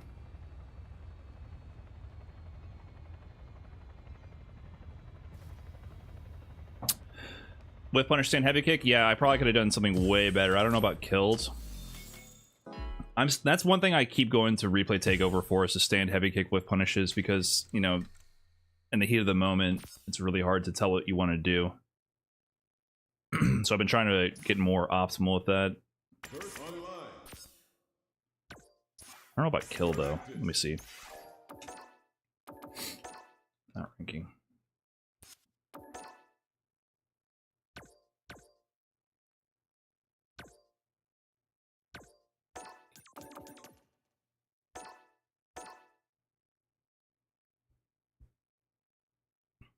Was that in the last round?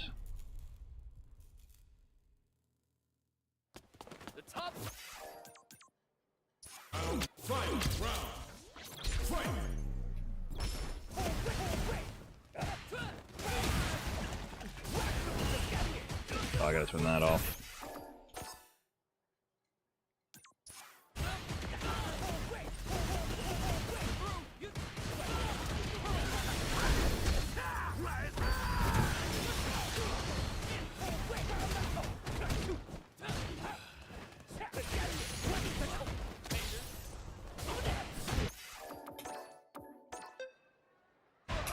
So I'm too far away to get any of the non-drive rush extensions. So I don't have super meter. So the best I can do is this, right? Not even. This is so funky. I can do this. I don't know if I can do anything better. You said OD Fireball? I've never used OD Fireball from this.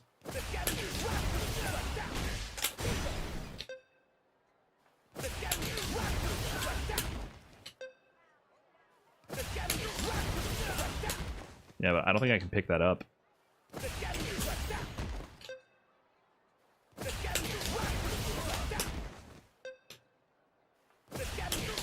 Yeah, it's only drive this, and then I can't even combo that. So, are you saying this would be a route like if you hit the corner? I don't think I've never explored that for mid-screen to corner. That makes sense.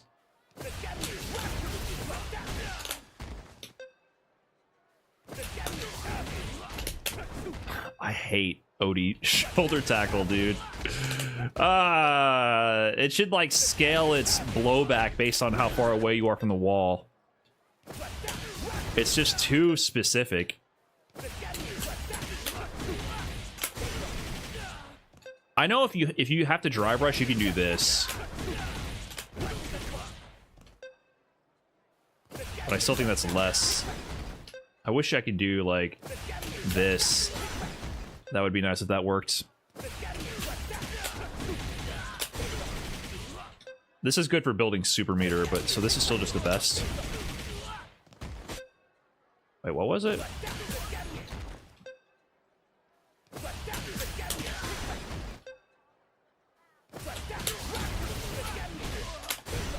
What did I do that was the most damage?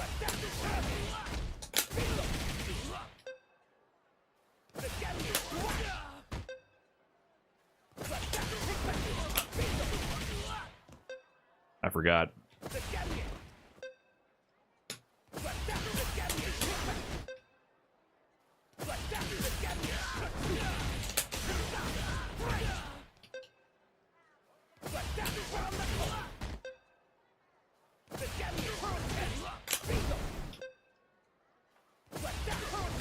It says I did 3890. When did I do 3890? Was that from earlier in the round?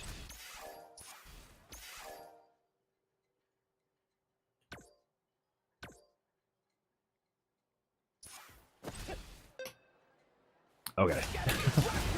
Had me tripping there for a second.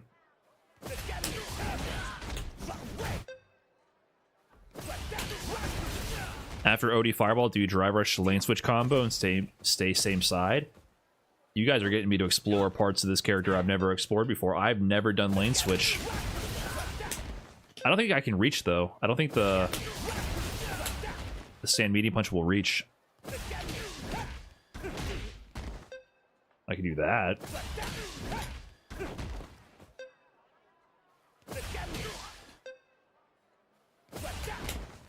You can't really let the drivers rock with any of these. It doesn't really like work with the mediums.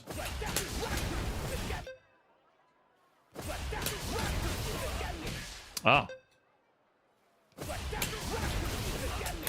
Okay, let me try.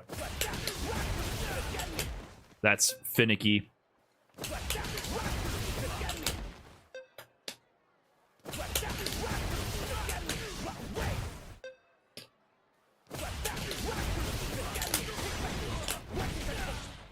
Getting closer.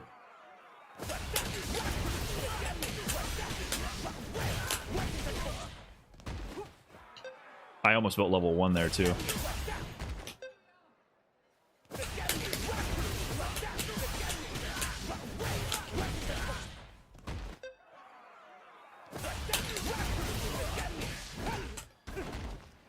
What would even be a lane switch combo here? I don't know this move. I've not explored that move at all.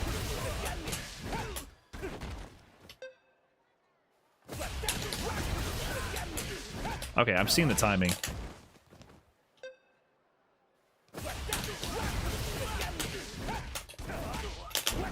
Can I juggle there?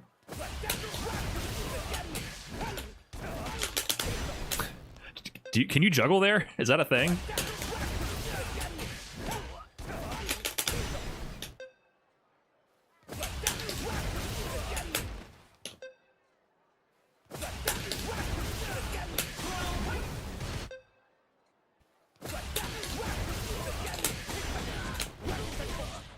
$3,790. So going for the dry rush cancel does more damage.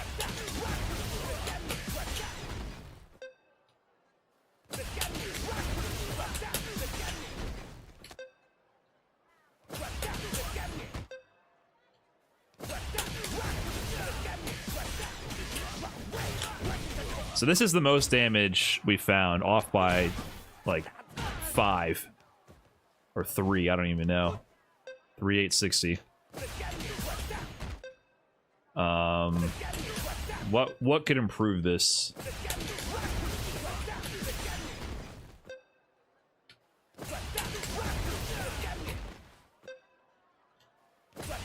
I think that's the optimal enders. I can't really. This is gonna do less damage.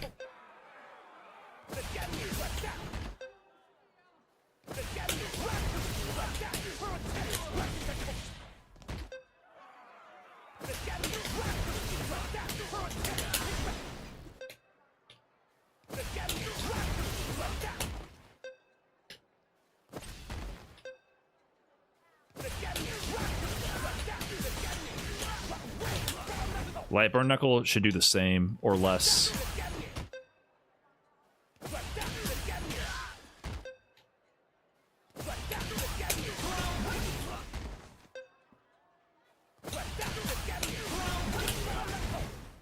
This is a weird idea. This is probably nothing, but interesting.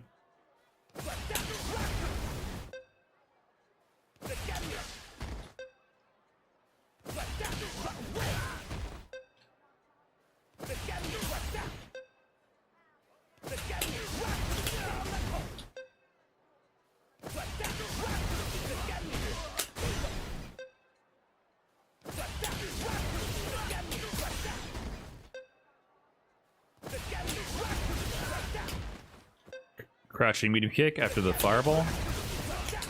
I don't know.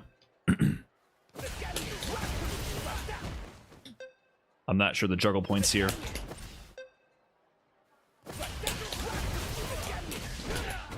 Okay. I don't know if this is better, though. No, it's less.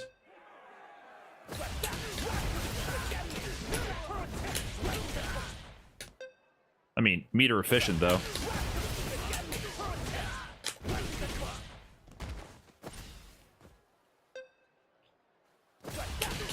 Does this just work everywhere then?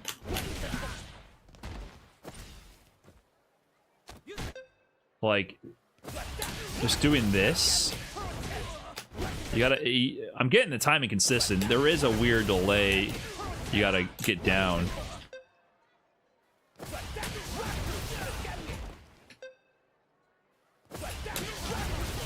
Because that could be useful for level 2.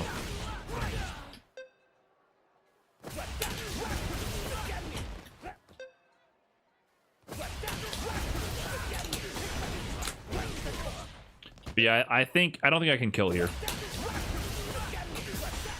I think this is the limit. 3860.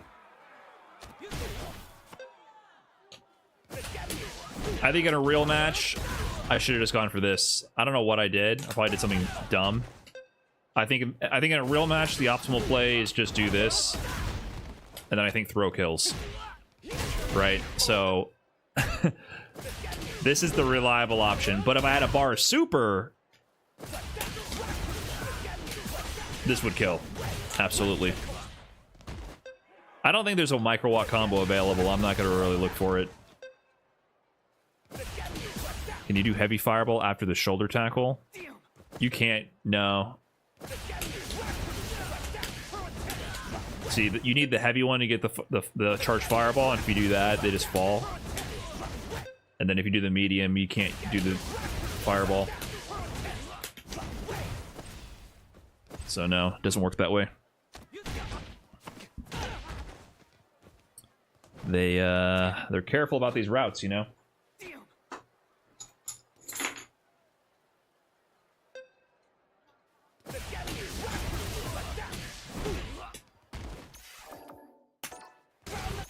Yeah, I just did burn knuckle. I should have spent bar at least to get some damage on the table. First training. Period violent Taylor. Period. All right, let's get it. Time for a real fight. Artie of Astora, thanks for the 11 months, by the way. Thank you. Fast with the inputs? What, for training mode? Training mode execution is definitely a real thing.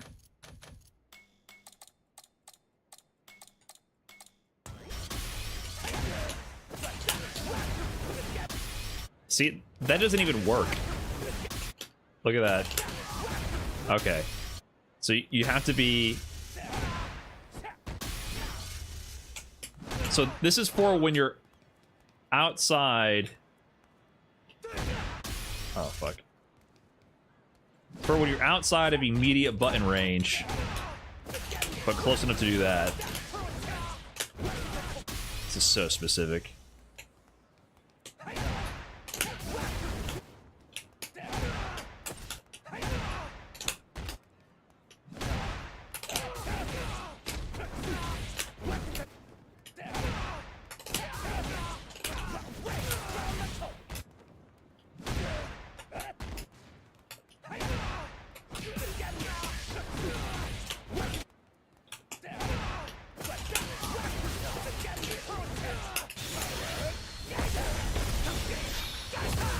By 520.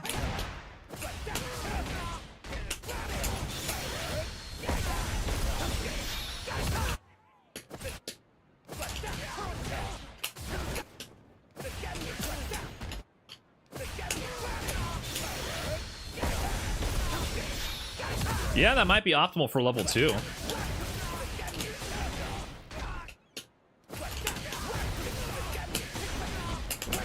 This might be optimal for getting into your supers. If you're close enough. But once again, this doesn't work if you're at max range. So it works there. Okay, probably come out the corner.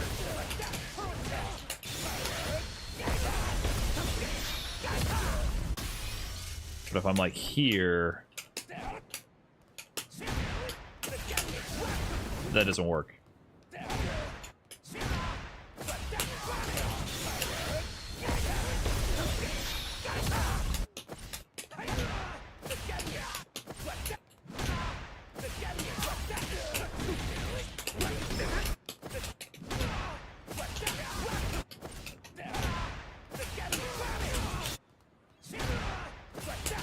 A lot of variation with that, but if I'm here, suddenly it works.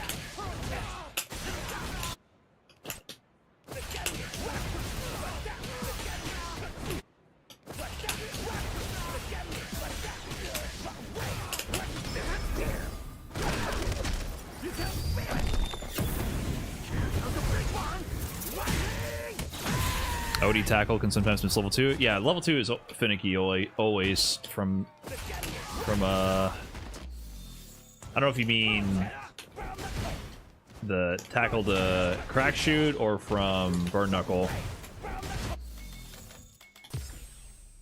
But yeah, all this stuff is kind of finicky.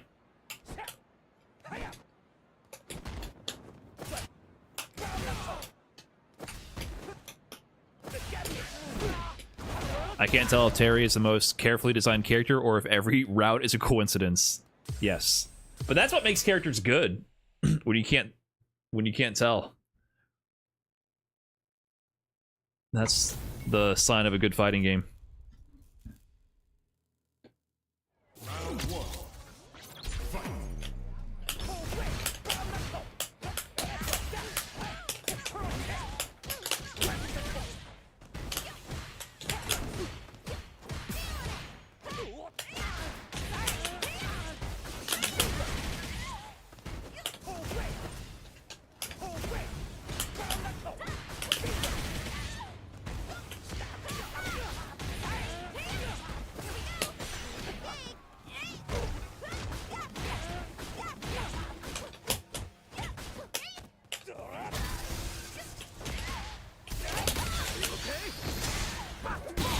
Okay, got a little lucky there.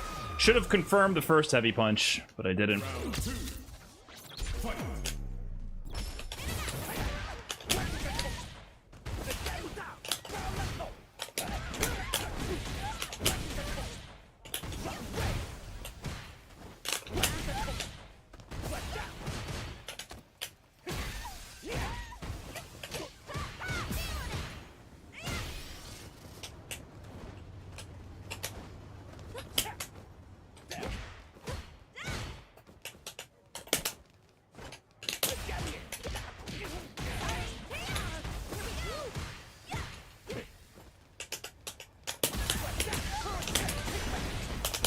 Oh, I'm dumb.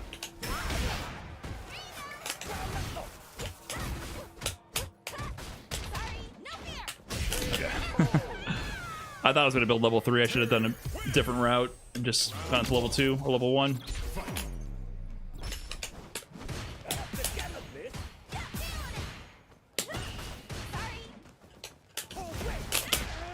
I missed my DP.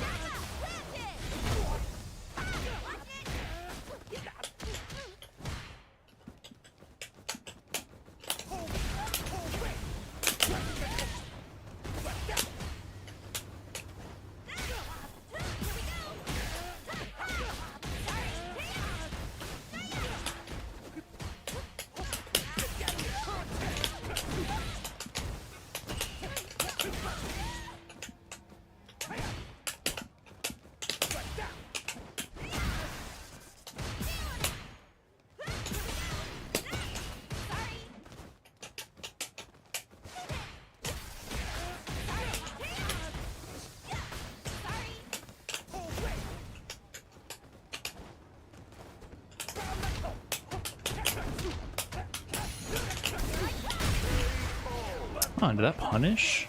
Punish counter. Huh. Round 2. Fight.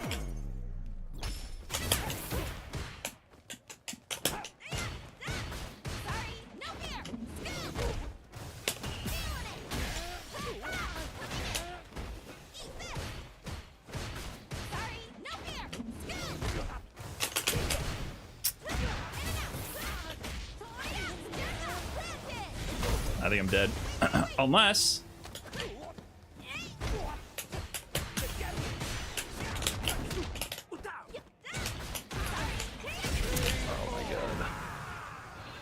All right. Round one. Fight.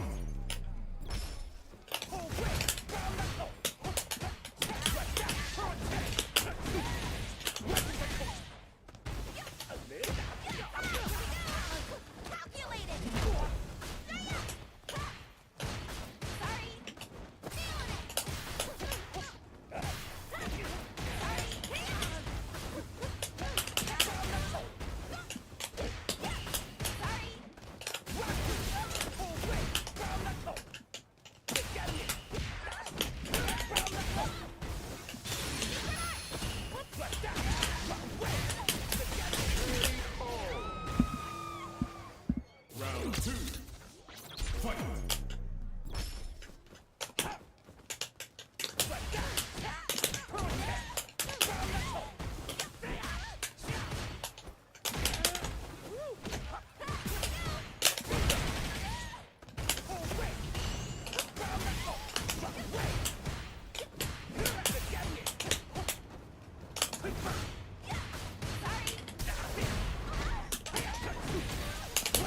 Oh, I could have killed there too. Okay, another replay takeover.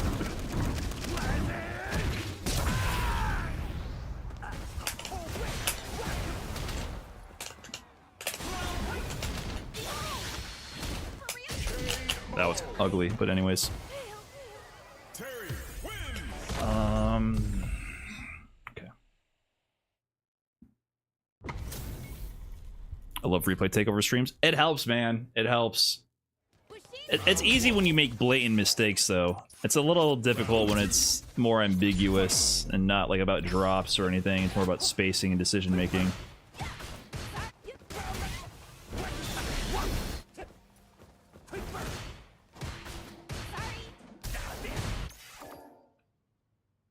So I think I just go crouch, heavy punch, tackle to level 2. And first of all, I should have done this if I was going to go into level 3. I should have done this combo.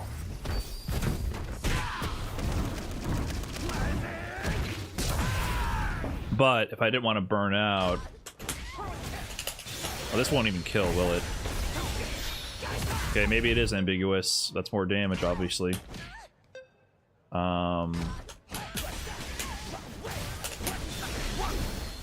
Maybe I can't kill.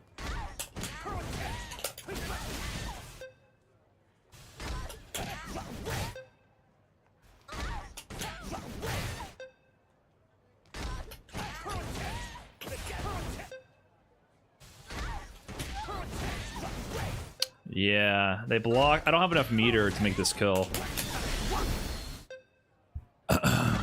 So going to level 3 was the right play. The rat was just bad. I kind of brain farted. I should have done this. Stand heavy punch doesn't give you the hits. See?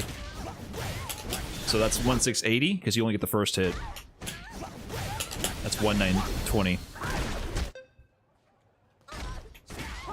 Normally what you want to do is do stuff like this if you had a lot of meter. Or if I'm going to spend it all, it would be like that.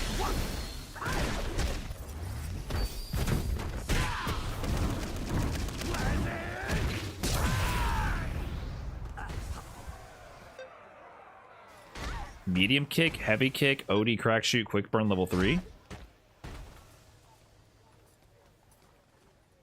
What?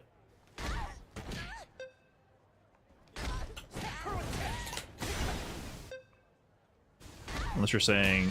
I don't know what you're saying.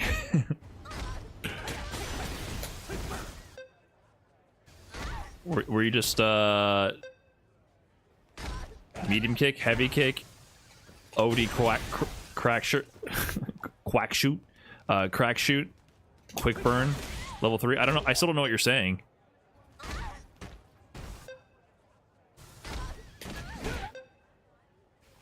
Quack shoot. I don't think that's gonna... This... does this work? That's way less damage. Why did you tell me this combo?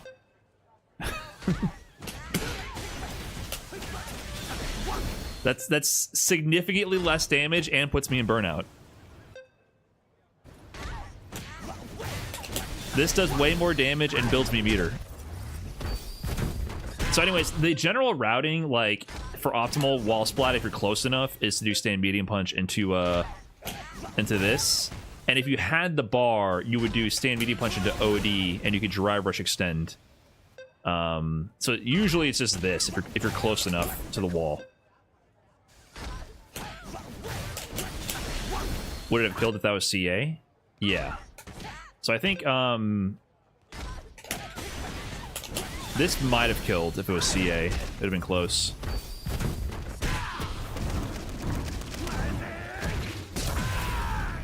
This might have killed at CA. I mean, he would have been chipped anyways. Like if this was CA, it would be forced chip regardless.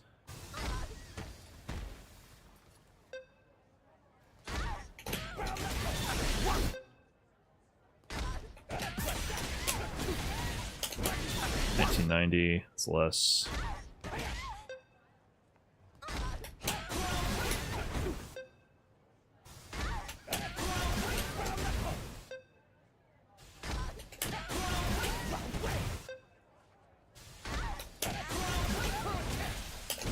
Huh. 2192. Hold on. I don't know if I ever did that. 2160. Oh. I don't know if I've ever played with going into burnout on the round wave. This is more damage. That's more damage.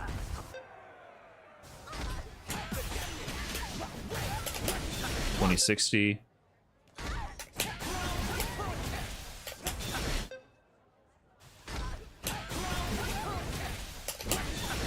$21.92. Unscaled, it's going to be scaled at 80%.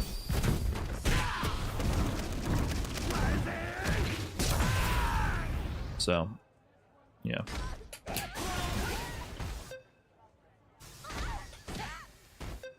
What is that weird sound after standing medium punch and OD fireball? When you go into burnout with round wave, he does like some classic arcade version of the sound, and it's so jarring. I've gotten mostly used to it now, but it used to jump scare the shit out of me when Terry first released.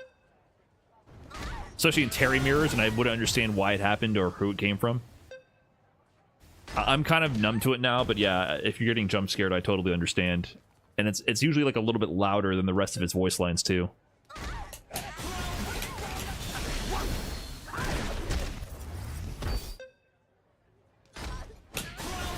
Yeah, I really didn't know you can do this.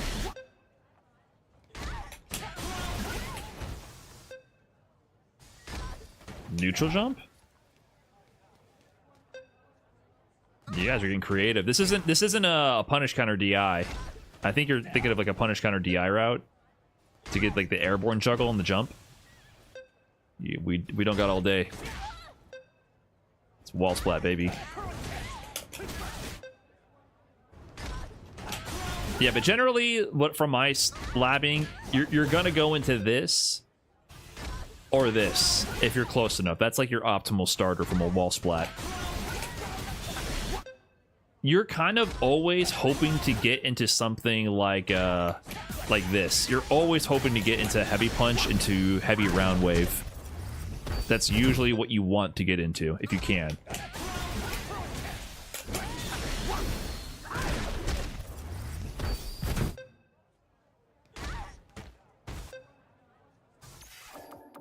Have I tried T-back level 3? No. Is that what I'm missing? Do I have enough time to switch to Akuma? I think that'd kill. You mean like swap mains, level up, get him to equal parity in skill, and then learn the wall splat optimal DI combo for 1 and a sliver meter? When the opponent has about 4,200 life remaining and I have level 3? Yeah, I got enough time for that tonight.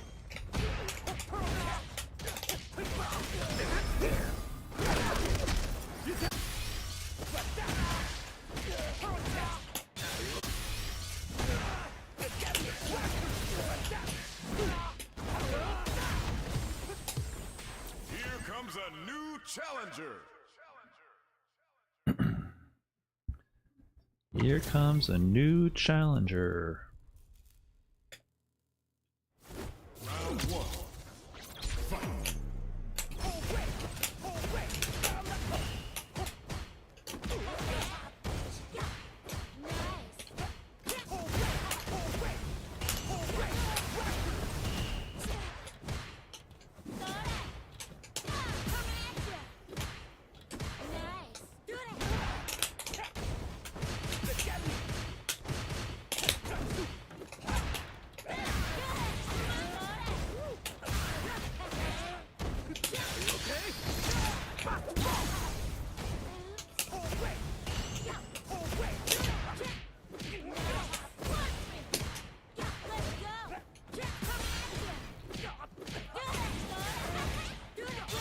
Ah, nice.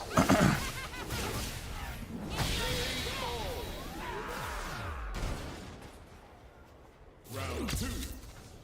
Fight.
Okay, survived.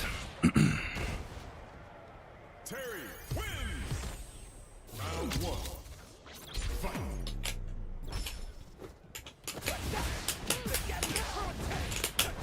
Ideally, I wouldn't have drive rush canceled there.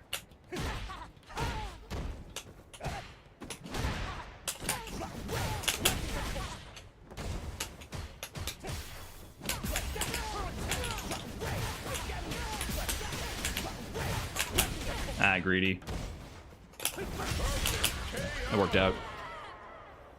Round 2. Fight.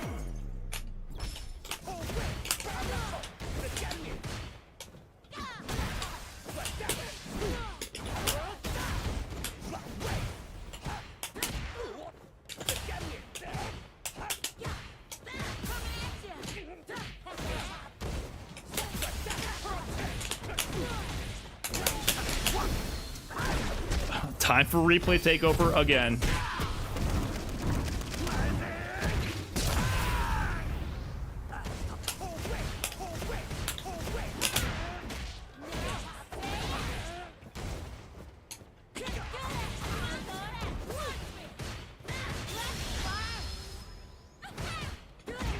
When I stagger.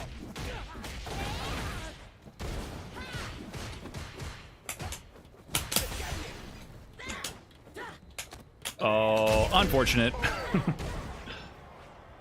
Isn't quick burn light DP for level 4? How do I access level 4?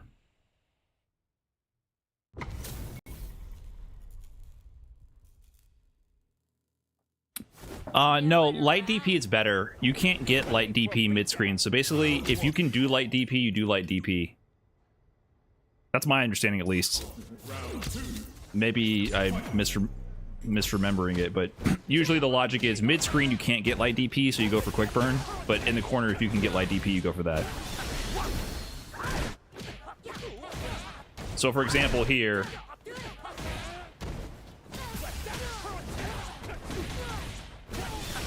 It was 2315 with light DP, right? And 34% scaling. 2315.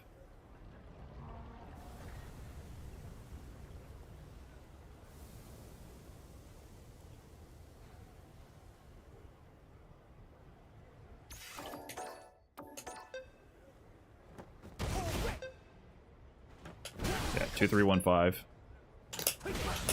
2281. Yeah, so light DP is better. You have to, and it makes sense. You have to be in the corner to get it.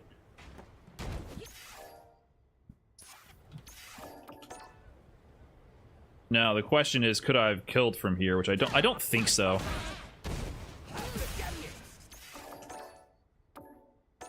Let's see. Nah, see with this drive gauge.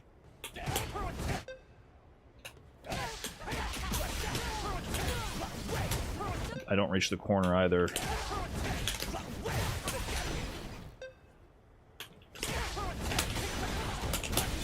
No.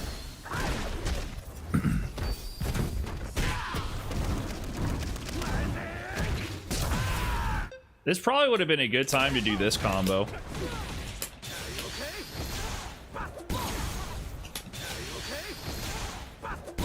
Nah, level 3 is play.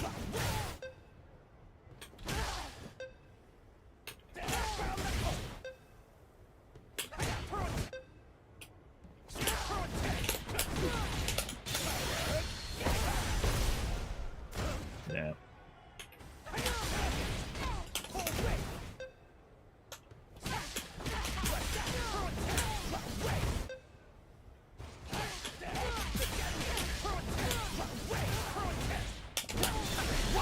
Thought you were going to check the combo game 2, round 1? Round 1. I don't remember game 2, round 1. Fight.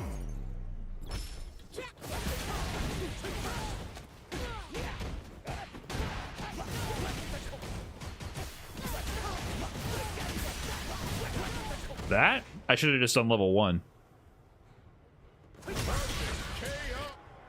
This was just... I just tried to not spend the meter, that's all. I did the optimal route. That's what you do. The question was, could I kill without using level 1 or not? Yeah, that's max damage meterless. Fairly confident in that. It's a very stable route to start with. A lot of meter. Driver's cancel route. So, unless one of you have something else, that's what you do there. And I was saying here, I should be confident. This is something else I've been trying to work on. These situations. This is a super important thing to understand. So when you drive rush and you counter hit things, see this is 9 plus 9. So this happens to combo regardless to stand medium. So that's why I did it. But then I kind of bitched out and did the drive rush cancel. I could have at least done this. Meterless, I think would have been better. I mean, it's less reward. It's not the worst driver's cancel. Or this. I should have done this stupid combo. 2-2-10.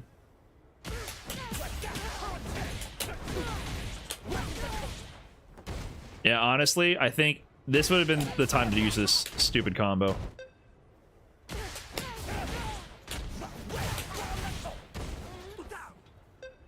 Sacrificing a little bit of damage for a much better meter situation. And but what I'm saying is, when you do drive rush and you know you're going to counter hit or punish counter them, you get more frame advantage, right? This is +9 instead of +7, which means I can do low forward. But with Terry, this doesn't really matter. There's not really anything good you're gonna do better from that. I guess maybe this would be max damage meterless. 1910.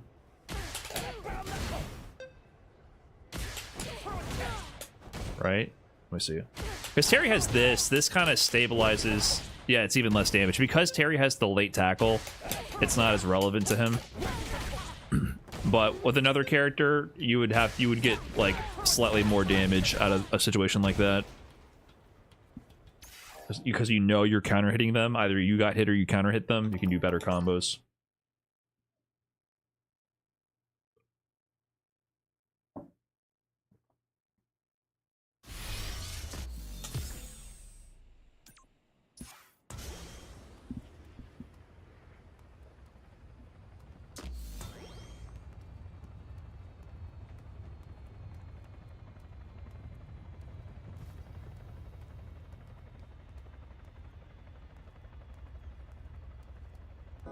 So excited that Sagat has less fireballs. There is two sides to that story, huh?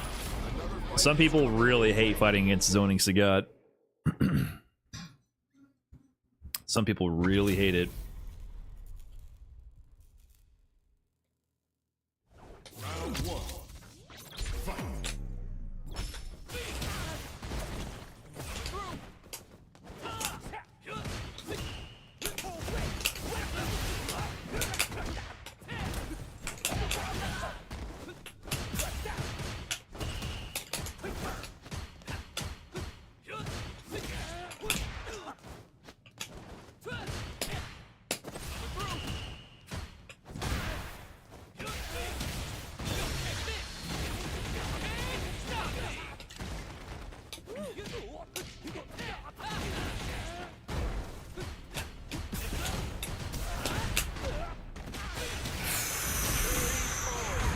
I'm always free to heavy punch to DI from Jamie. Fight.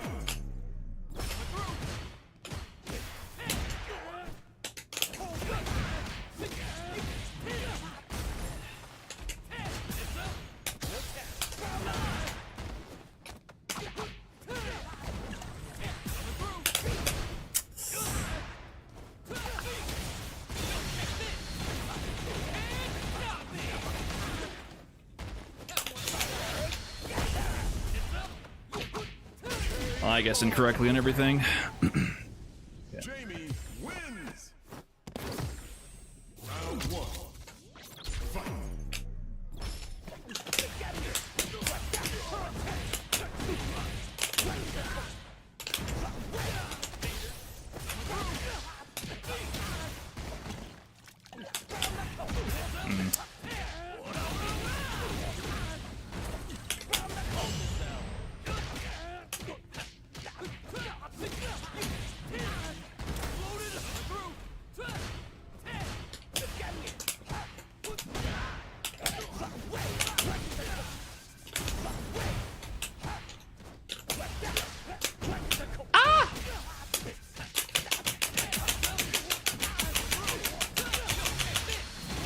I kind of brain farted there.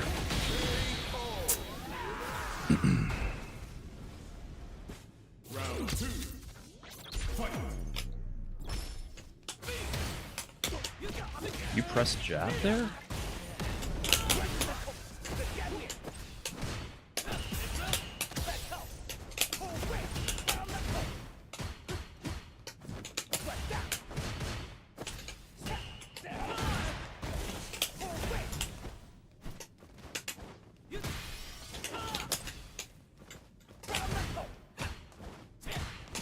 Oh, I got mixed. What the hell?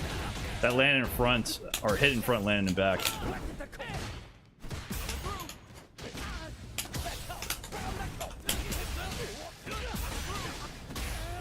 Damn, I got nothing started here. I might have a pixel because he has no meter.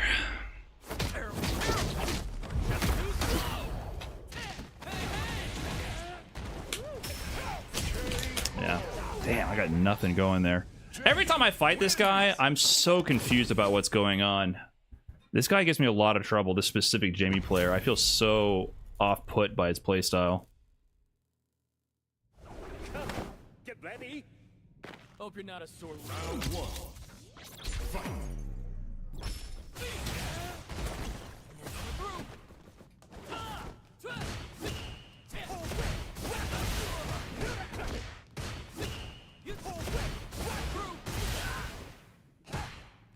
How much? I was only +7 there.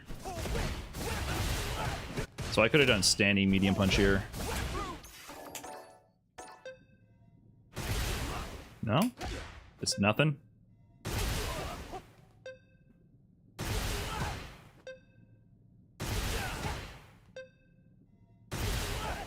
Yeah, I guess nothing.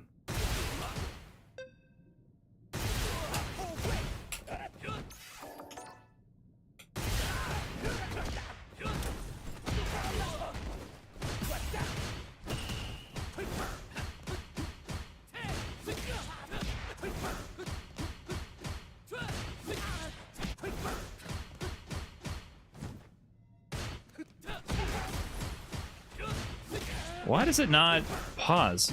Sometimes I feel like there's like a lag on the inputs. Okay, so no matter what.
So he's -6 here.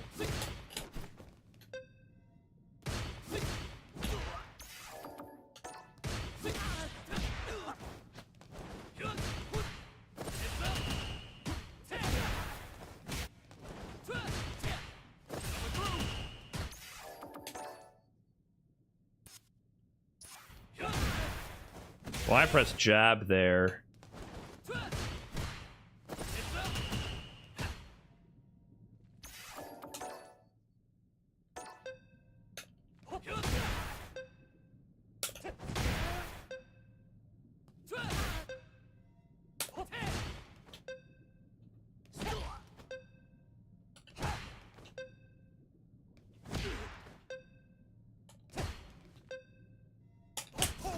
Wonder if I should just be doing a lot more stand light kick.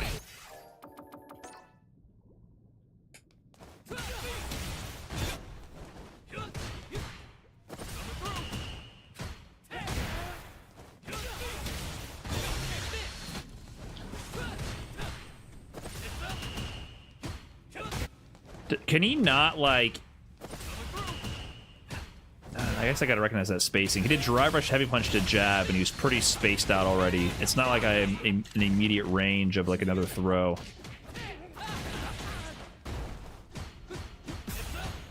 And then here...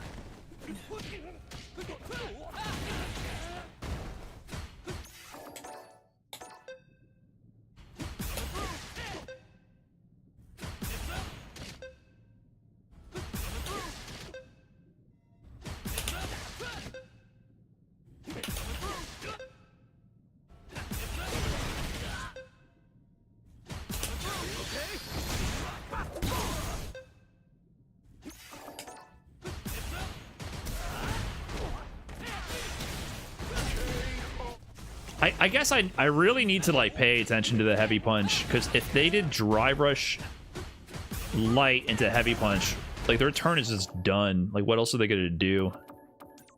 There's nothing else for them to do.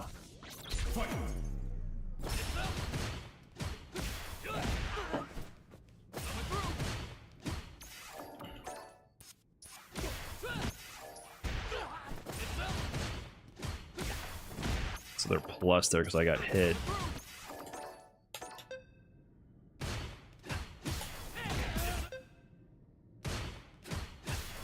It's -1.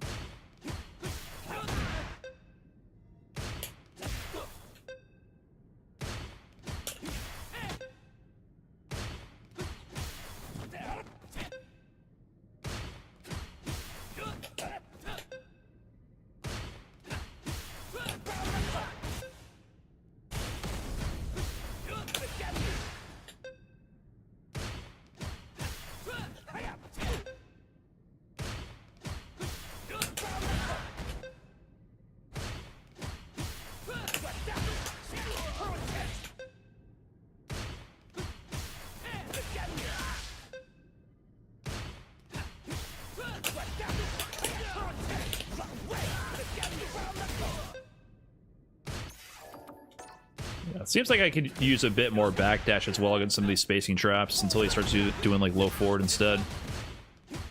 Kind of playing into them a lot.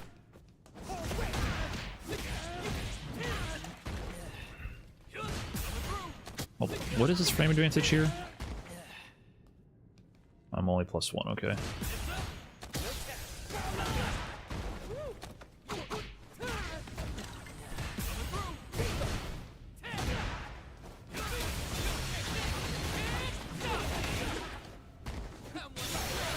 Yeah, it's bad guesses all around.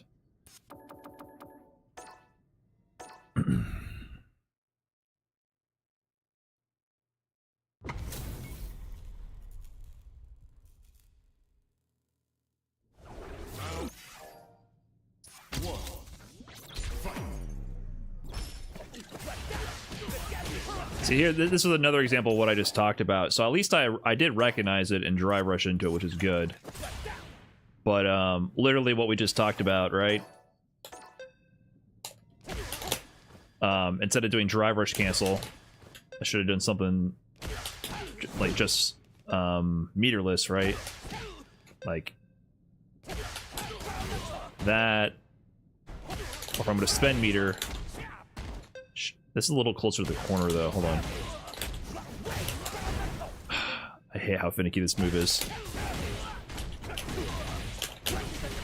If I were to ever use this move, this would be like a time to use it. Like, that would have been a good punish. Or at least this. Or this. Oh, see, this is finicky. Doing this to light tackle doesn't always give you the extension. So it seems like a more consistent option is this for meterless. So this would have been the best thing to do, I think. No meter. That, you're in. Because it's gonna counter hit, right? But if I'm not sure, I guess I wasn't sure if this was gonna hit or not, so I did stand medium punch, but I shouldn't have drive rush canceled. That hit, I just did not expect that. Okay, he did drive rush.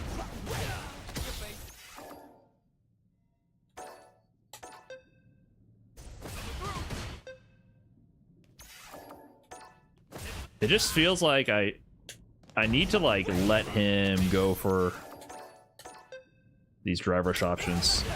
Oh, or not? So if I didn't delay at all, I'd win here? Can I check this?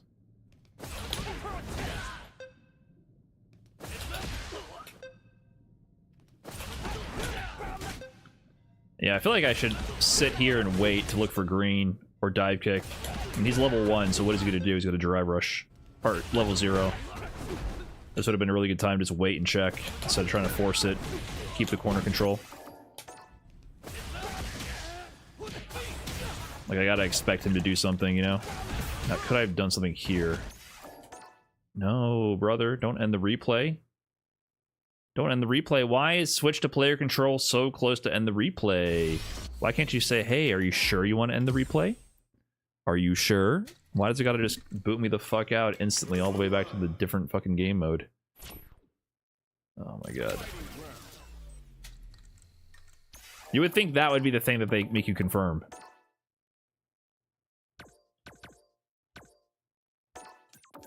Right? Like that would be... If there's any option in that menu they want you to confirm, it should be that one.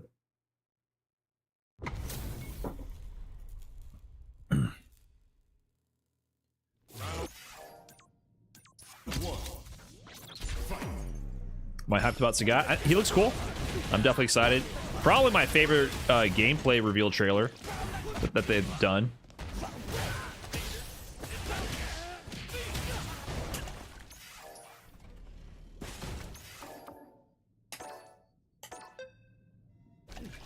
Okay, I'm plus 24.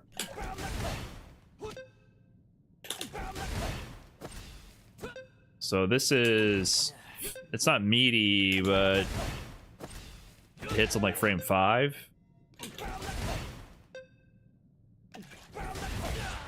I'd have to move back to make that plus. Okay, so I can move back slightly.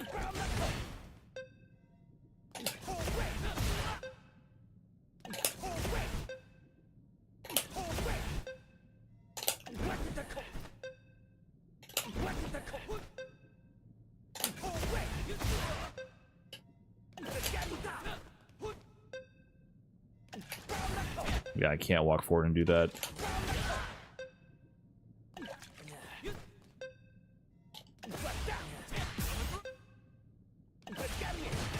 Oh, I can? I can drive rush?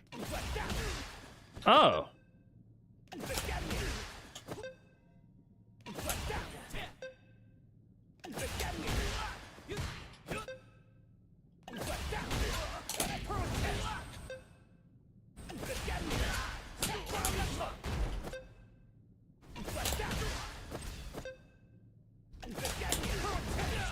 Oh, that's a thing?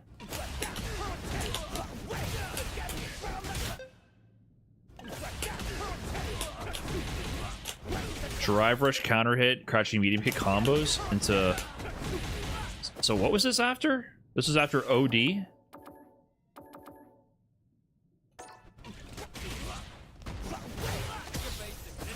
After OD palm? On combo. Combo OD palm. And he went for 2 drinks.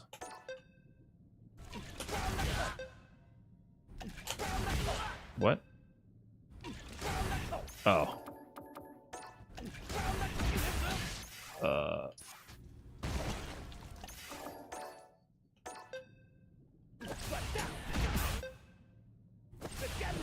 Wait, why is this not working now?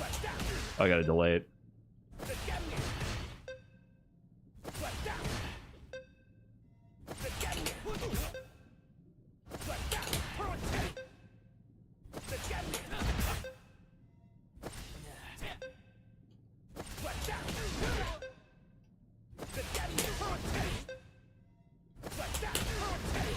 This isn't that hard to do.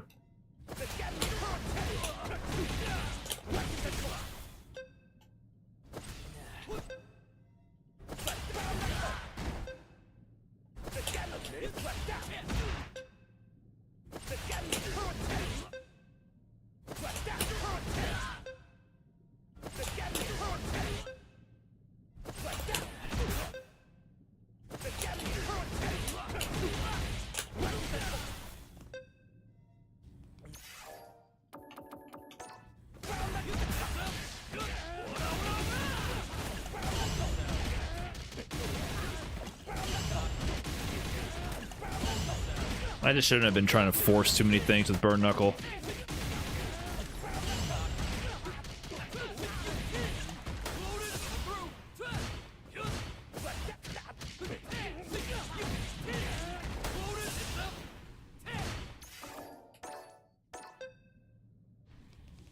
So he's -5 here.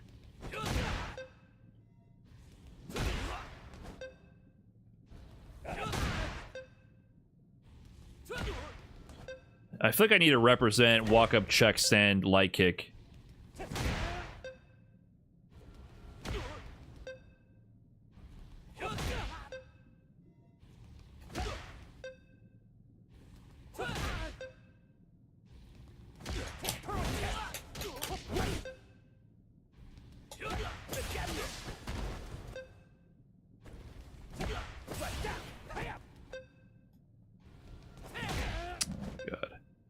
I can't even watch replays in peace. I have to have my opponent narrating the whole thing in the chat. This is why playing off stream is easier. You don't have to have a one-way conversation with your opponent watching you replay the replay.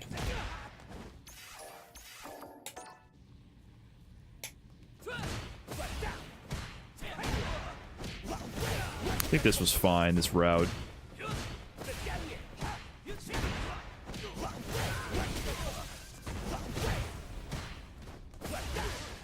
This I just brain farted at this point.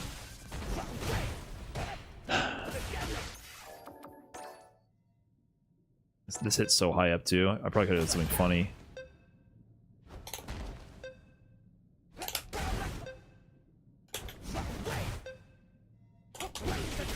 I whiffed 2 jabs, so it wasn't gonna work.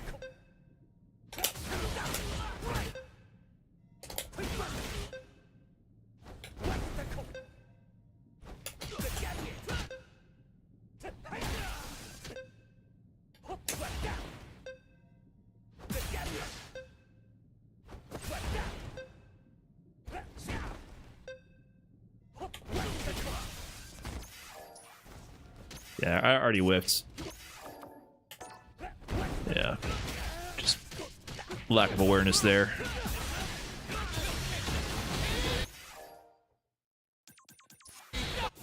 Yeah, I think in general, I need to not go for as many burn knuckles and also represent. I can't believe he mashed there. That's crazy.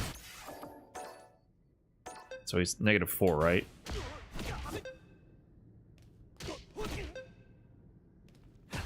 Is it only -1? There's...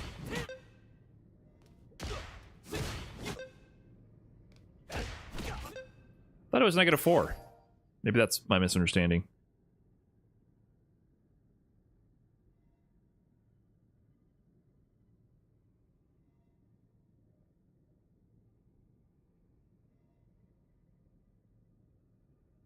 It's only -1. Heavy is -3. Okay.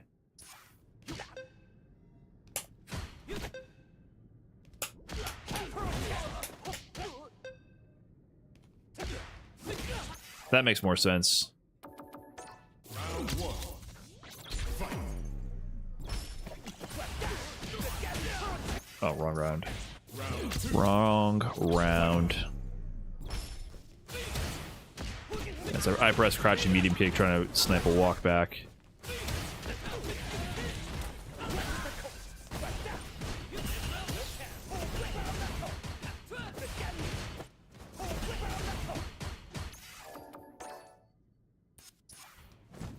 Let's see how he always does. It's always string to heavy kick. Yeah, like I have to, especially if he's low drive gauge, like what is he gonna do? Crouching medium kick into Rekka or drive rush cancel? I gotta choose either this or walk back.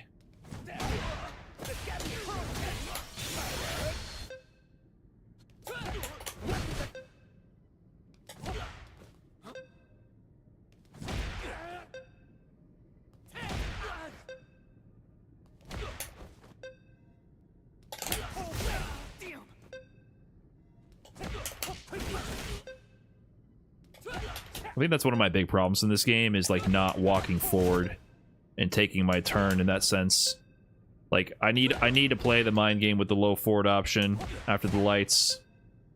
Yeah, so that's spacing trap. How did he set it up again?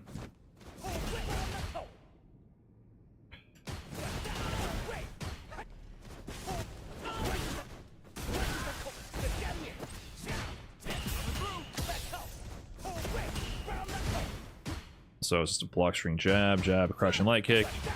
And see, I was there.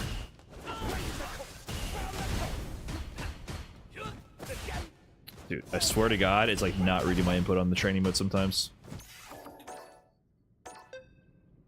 And this was very whiff punishable. There's many things I could have done there.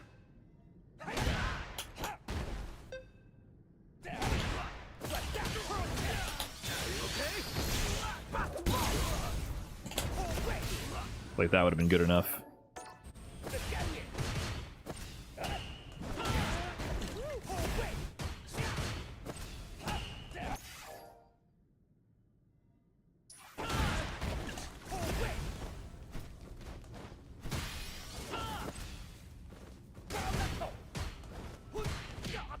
That was just nutty.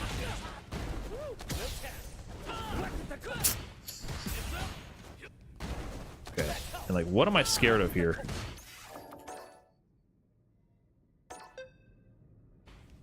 He really pressed stand medium kick there.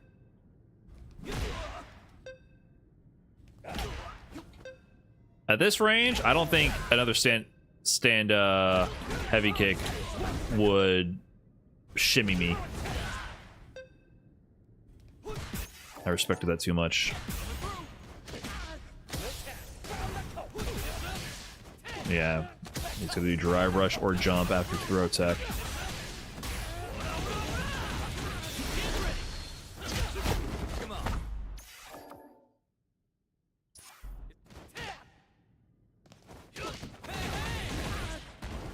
And yeah. Definitely doing too many reversal options after throw. He's always going to dry rush or jump or do something. You know what I mean? It's like, I shouldn't be so eager, I think, to do a burst option. I have to be more confident in controlling the space and reacting to what he does. Time for a real fight. And like move forward and press buttons to occupy the space so I don't get spacing trapped.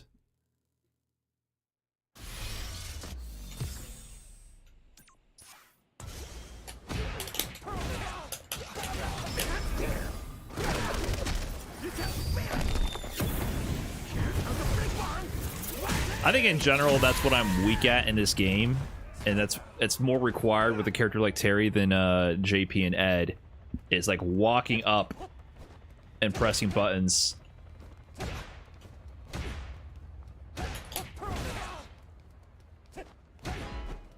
I'm used to all the characters that just walk back and punish you for approaching, right? I kind of avoided that whole walk up meta by playing JP and Ed, even though Ed engages with that for sure as well.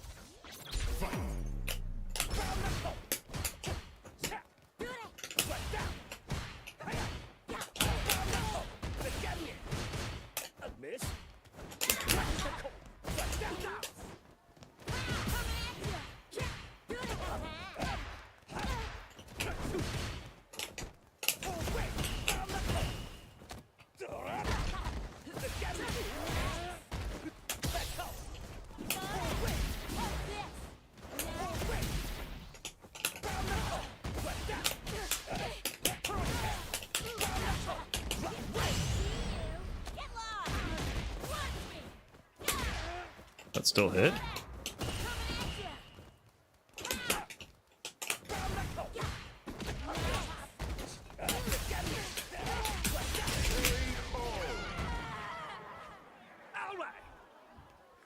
Round 2. Fight.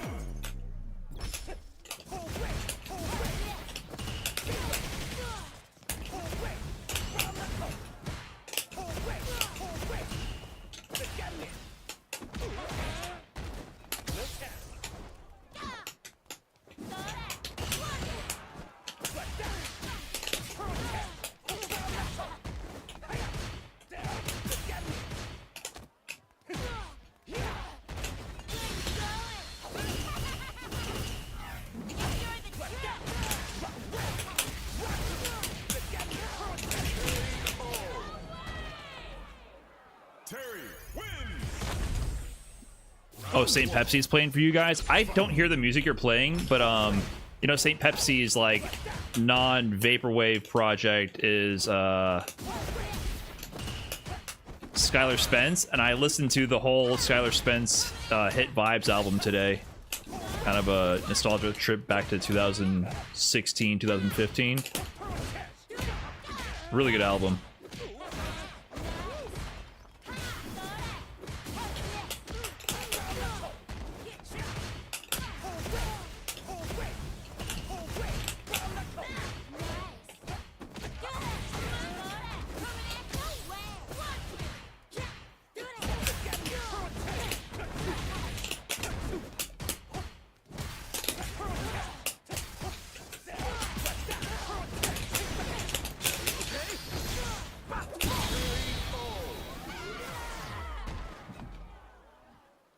Round 2.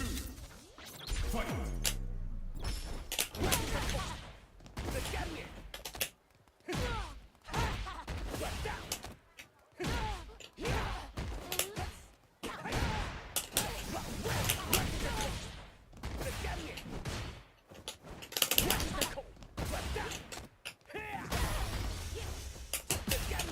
Oh no. Yeah, they're frozen. They don't know what to do anymore.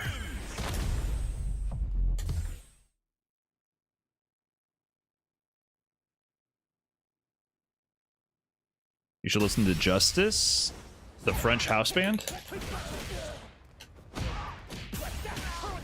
I was alive during 2010.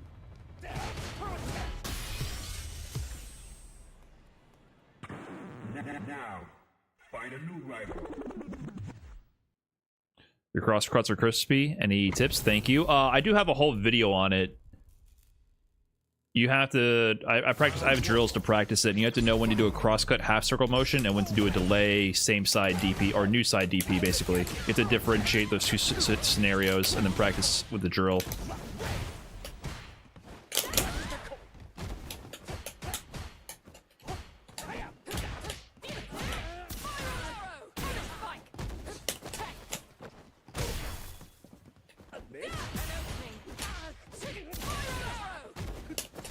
You're in my way.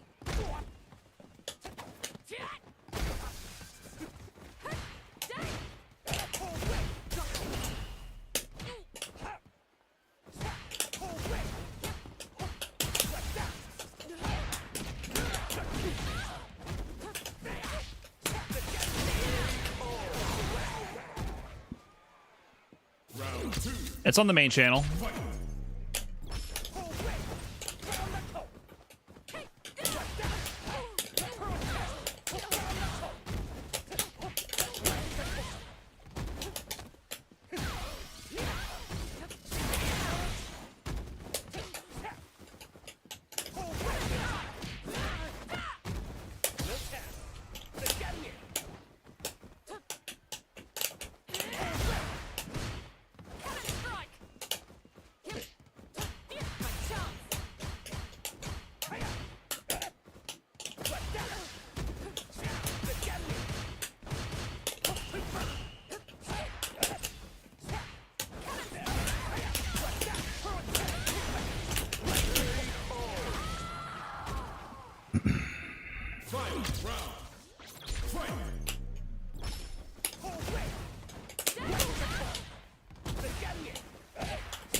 Survived. Round one. Fight.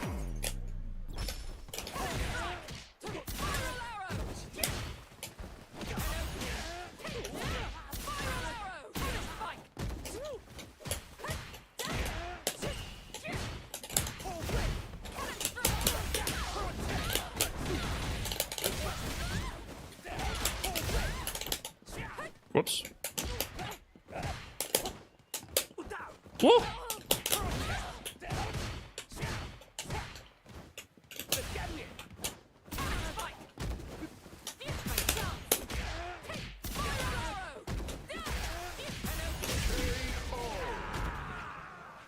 Right. Round two.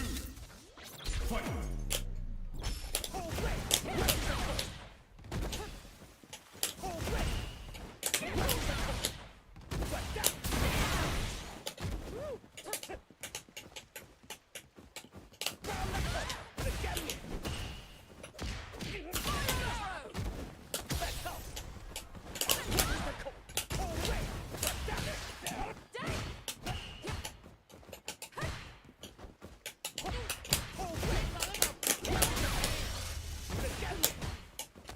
Oh.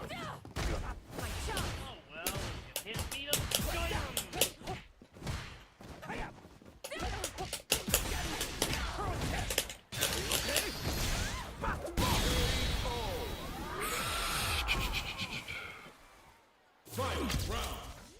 Fight.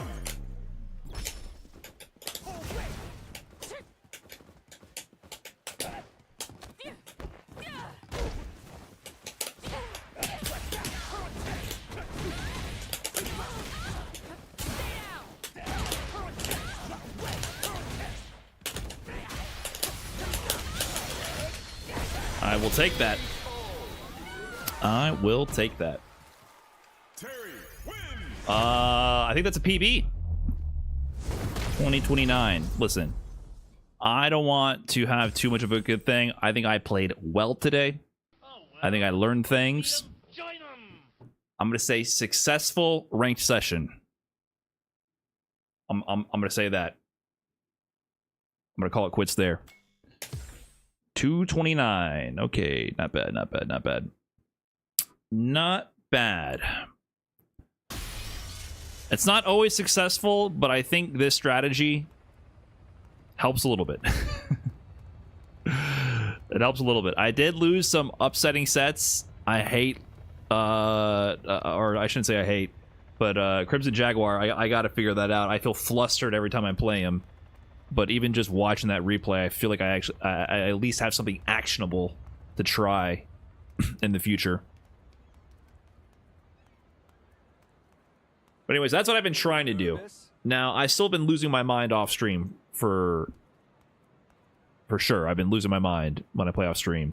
But I've been trying to do this kind of a session where it's like every time, just go to Replay Takeover, just try to learn something. Try to learn something out of it. Jaeger? I don't know how to say his name. Whatever. He plays Jamie and he does dive kick and palm, and I got to figure it out. And heavy kick, a lot of heavy kick. Even on wins, well, if there's something like if there's any if there's ever a questionable moment where you don't know what to do or you weren't really confident in the situation, Replay Takeover. Brian, will you attend EWC Esports World Cup? You have to qualify for that, and I'm not good enough to qualify for that. Nor do I really want to participate too much. What up, Diaphon? Replay Takeover is my punishment for losing. Yeah, I've been trying to force myself more. I mean, I've always tried to force myself to a little bit, but even there's still losses where I don't want to do it. I really don't want to do it, and I'm trying to force myself to do it no matter what. There's losses where I really, really, really just want to hit rematch really bad. And so, like, if I can force myself to hit rematch, it's better. Because the rematching is too fast. This game is too annoying and too fast. And if I hit rematch and then I get anti-air perfect parried, I'm going to lose my mind. I'm going to lose my mind. That is the worst possible outcome. That's probably the thing that cranks my tilt meter the fastest. If I do what I think is a good jump in, and you anti-air me with a perfect parry, the thoughts that go through my head are diabolical. They are diabolical. About the game, about parry, about you as a player, about you as a person. It is diabolical, the things I think. It's just not good for anybody involved. So I need to avoid having any tilt meter for the chance that happens.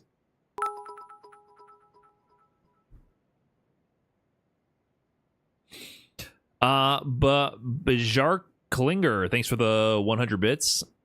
Are you making me say a naughty word there? That's my go-to for anti-air. Then again, I'm in plat. Yeah, I mean, to be fair, you need to perfect parry anti-air sometimes. I'm not saying you're a scrub for doing it, but if you rely on it when you shouldn't rely on it. So, like, for genuine advice for players still learning, if you can anti-air via other means that are guaranteed, obviously you should do that. It should be a backup for when your mental stack fails you. And then also a backup for when you literally cannot do a different anti-air option. And even then, you should, even when you like check all those boxes, you should still debate whether you should do it or not, because they could empty jump throw you. Right? So there's like layers to it. So if you're always doing perfect parry anti-air attempting, you're going to eventually, like, your opponent's just going to empty jump throw you over and over. And you're going to get punished and also lose out on guaranteed anti-air damage. So it's one of those situations. So it should be like, in your flow chart of decision making, you got to go through a lot of thinking. But obviously, like, if you lift a button and you literally cannot anti-air another way, it's worth going for the anti-air parry and then maybe just blocking like 30% of the time and anti-air parrying attempts like 70% of the time. What a Rush Fox. Remember that YouTube video where you teach Ryu to stop using parry to anti-air? In Street Fighter 5? Ancient history, dude. I still fight players like that in Street Fighter 6. There's so many things from 5 where I'm like, this is so scrubby, they're going to get rid of this in Street Fighter 6, and they double down.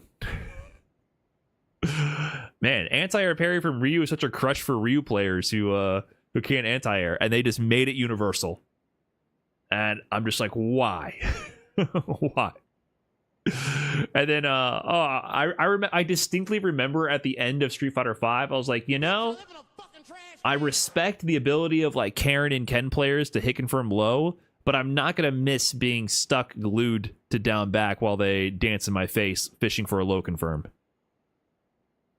Then they just gave it to everybody and got rid of any skill requirement to hit confirm, and you die from it. I was like, wait a minute. This is the part that I thought you're gonna. It was a definitely monkey paw type of moment right there.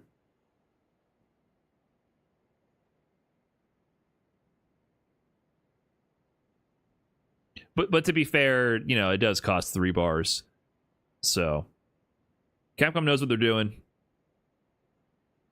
Even if I feel bad getting hit by low 4 drive rush, like it makes sense to some degrees. Like there's. It's still a well thought out system.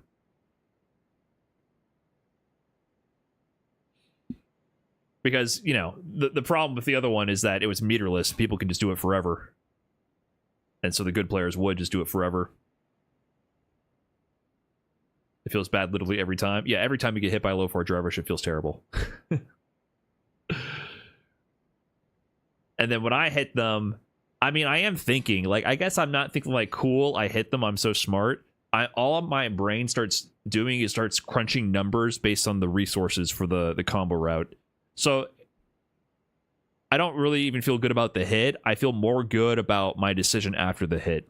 Like, where I would gain, like, personal satisfaction, like, of developing my own skill set and awareness. It's the conversion after. So, the hit, I don't really care that much about. Like, yeah, it's good that I hit them, and there is obviously a lot of skill there. But sometimes you just get a lot of random hits. And then I'm thinking, like, okay, what am I going to do with it? Like, that's where I feel like I'm using my brain.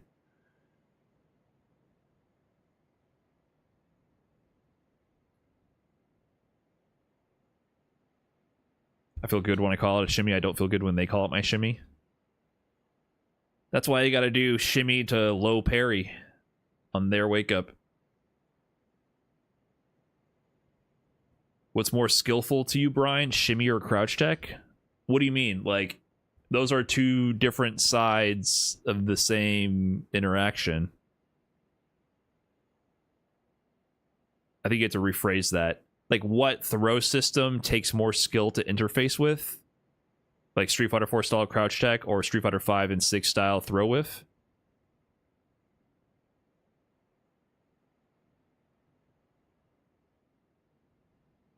On defense, crouch tech was pretty mindless for Street Fighter 4. But at the same time, it's not like teching in defense is that mindful in 5 and 6. It's just more consequential. I think you're just really guessing a lot harder. And people still delay tech like crazy in Street Fighter 5 and 6.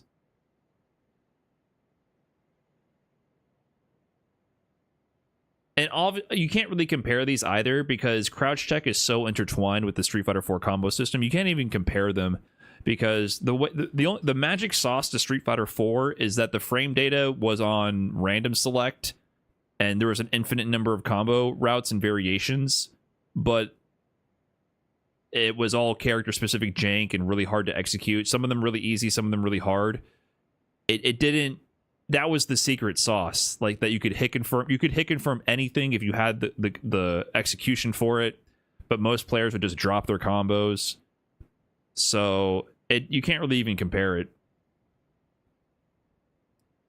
Like if you had the Street Fighter 4 combo system with the input buffer with crouch check, it'd be impossible to open people up.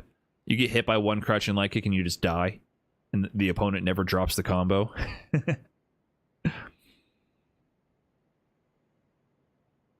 That's why I say I've talked about execution to death. Not having input buffers allows you to go much more buck wild with the characters and their toolkits because it takes a lot longer for people to get good enough to break the game because no one can execute it to the utmost potential. They can get competent with it and have a lot of fun and drop their combos and interact a lot more frequently.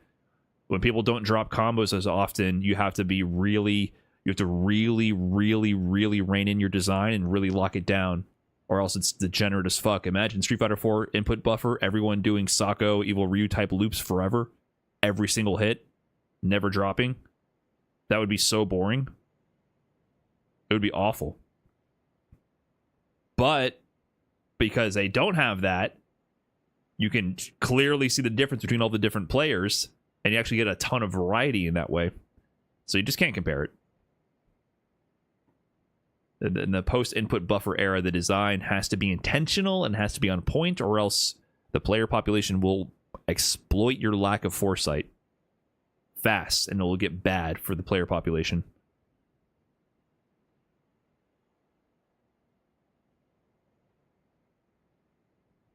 Shimmying was so much harder in Street Fighter 4. In Street Fighter 4, you didn't go for shimmies. You were trying to read their crouch check timing, and you were trying to frame trap them. And it was kind of like a little dance between the defender, like, oh, I'm tapping my buttons at this rhythm to crouch check, and you're frame trapping me at this rhythm. So you're really trying to get them to press their crouching light kick, which was crouch check, the option select, and get hit by your frame trap at the right timing. People very rarely did stand tech. People did stand tech later on as like a matchup specific option, because stand tech was still very fast, so sometimes people would stand tech, but shimmying was very rare. And if you shimmied people in Street Fighter 4, really what you were trying to do is you were trying to whiff punish their crouch tech. Like when I used to shimmy, Balrog shimmy in Street Fighter 4 used to be punishing someone's whiffed crouching light kick. That's what was a shimmy in Street Fighter 4. It wasn't about whiff punishing their throw, it was about whiff punishing their crouch tech. So, but the primary offensive driver in that game was staggering your frame traps to read their crouch tech rhythm. Whereas in Street Fighter 5 and 6, that exists as well, but it's more like reading their jab rhythm or reading their throw tech, delay tech timing, and shimmying them for it.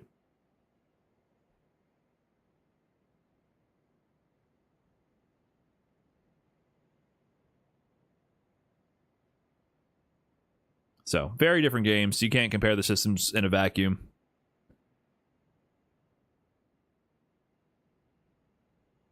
I think opening up people is harder in Street Fighter 4. That's what I think.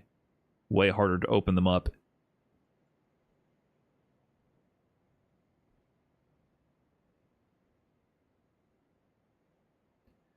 I need to ball up and actually play ranked. My nerves be getting the best of me. One thing that I find as a common discussion point, you know, I browse our Street Fighter, right? A lot of people are like, oh, I'm playing casual and it's so bad. And I think the fact that ranked gives people ranked anxiety, but also the fact that it's called ranked gives people the wrong idea. You should always play ranked, I feel like, because you just want to match with people near your level for matchmaking purposes. And I feel like noobs, yeah, beginners like go to casual because it says casual, and actually that's where like Smurf City is, and that's where all the high ranked players that want to beat up on lower ranked players go. So you shouldn't go there. You should just play ranked. And like I said, I think when you play ranked, you should play with a goal in mind and also use the replay takeover. If you want to chill and play, yeah, Battle Hub would be better, or playing sets with people would be better for a less high stakes experience. I think Battle Hub is probably the way to go.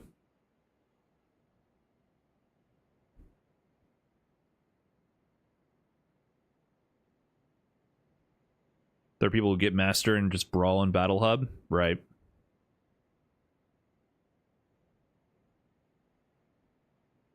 Yeah, so I think you probably want to find a cab in Battle Hub.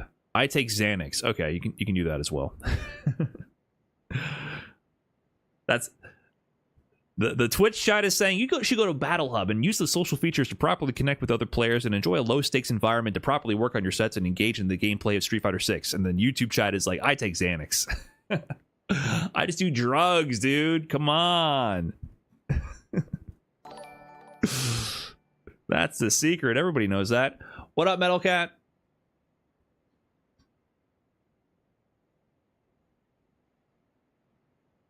What's good? Hopefully you had a good stream. What was the play today? Thanks for the big 104 as well. Flexing that Founders badge. 104. Jeez. Ancient history. Oh, you're on Night Rain? I heard mixed reviews. I still haven't finished Elden Ring DLC. How could I even do Night Rain? I'm more of a lore guy though with the soul stuff, so I'm not sure if I would care about Night Rain. You're addicted?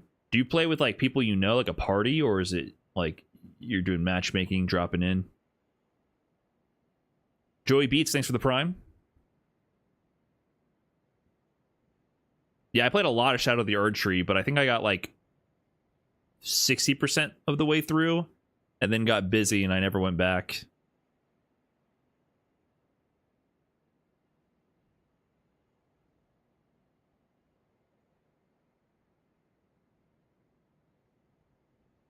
Brian's got a Vatvidia metallic poster.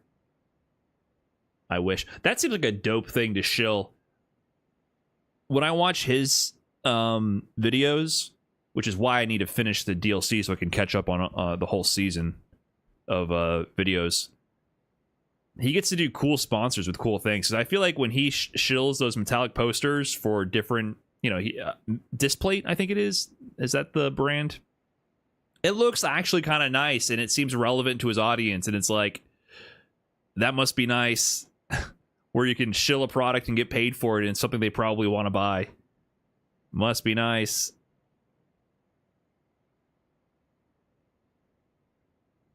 There's a Street Fighter 6 display? Probably, but they're not going to pay me to talk about it.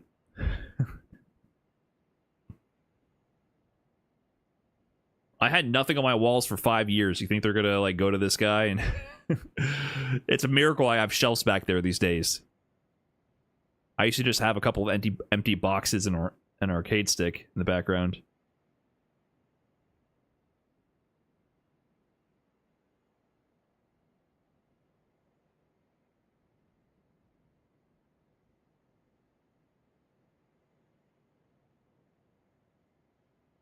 Yeah, I got decently far in the Elden Ring DLC, but I'm a completionist, so I got to get every nook and cranny. I think I'm approaching, maybe 60% is underselling it, maybe like 70 is what I would estimate.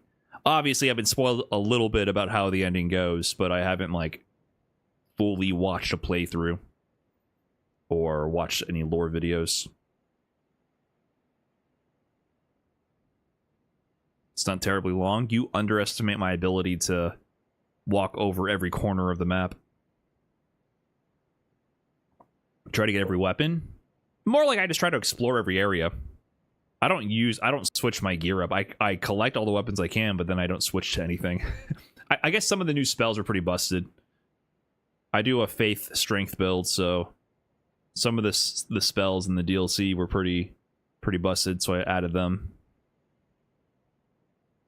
Would you buy the Switch 2 for Dust Bloods? I forgot about Dust Bloods. I need that fucking the Tin Man jettisoning through the cliffs, dude. Strap on your rocket pack. That was the most hype part of that trailer. It was steampunk Mokujin just straight up jettisoning off a cliff. Shit's a PvE, PvP, EVPB? Yeah, I probably won't play it then. If it requires friends, I probably won't play it. That's my problem. If I have to socialize with other people, it's just like not gonna happen.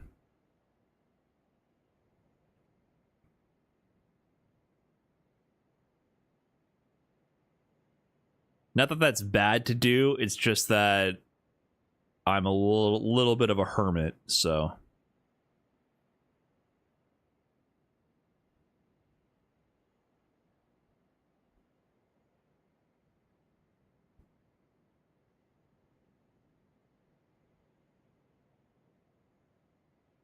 Did I finish Zelda Breath of the Wild? Oh, yeah. Actually, I don't know if I finished the very last DLC in that game. Because there's that part where you go to the bird on the mountain and he gives you all these stone pillars in a circular formation form on the ground. And they all have a segment of a map on it, which marks out a new shrine or something. And I think I did most of them. But I don't remember if I did all of them. I did get the motorcycle at the end. But I'm not sure if that's the reward from doing all those shrines or not. So I might have missed one or two of those because I couldn't figure out where they were on the map. I don't remember. But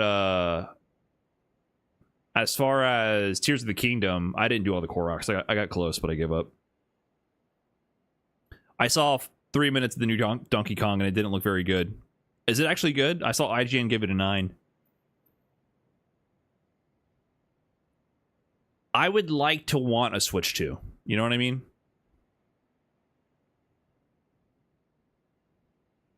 That's how I'm feeling about it. I would like to want one.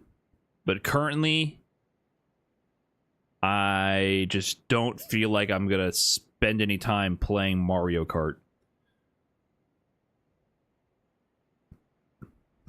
Too busy. Too much stuff to do.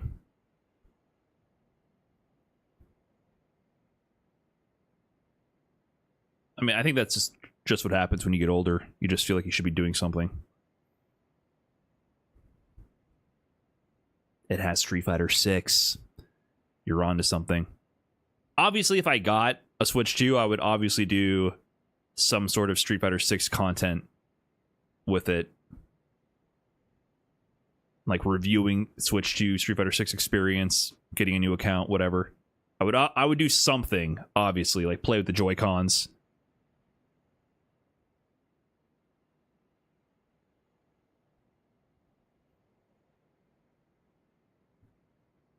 I'd have to do something to be able to write it off as a business expense, right?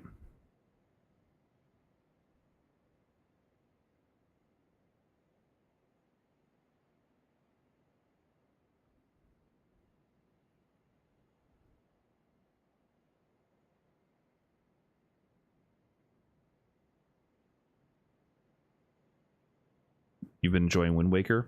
I love Wind Waker. That's my desktop background. But I've already replayed it a bunch.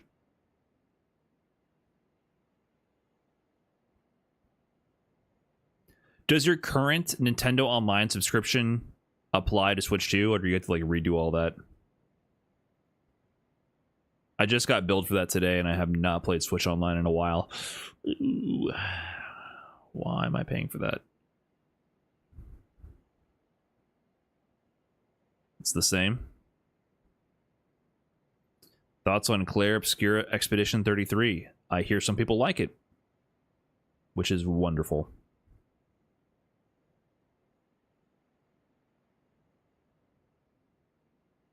Love that people love things. Love it.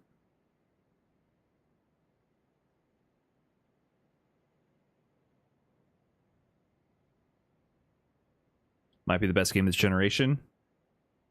Who knows? Maybe it'd be like Balatro, where if I finally actually played it, I'd like it, but I don't play RPG games. Turn-based, semi-turn-based. I hear the skill tree progression system isn't that obnoxious, but I really don't like leveling things up. You love Balatro? I do. Yeah.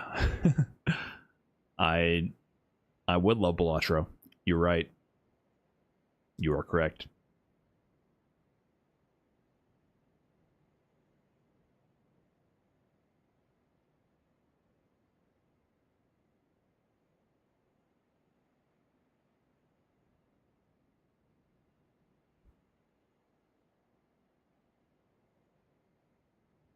Are you a Capcom creator, Brian? Yes, but I'm wondering what you think that means.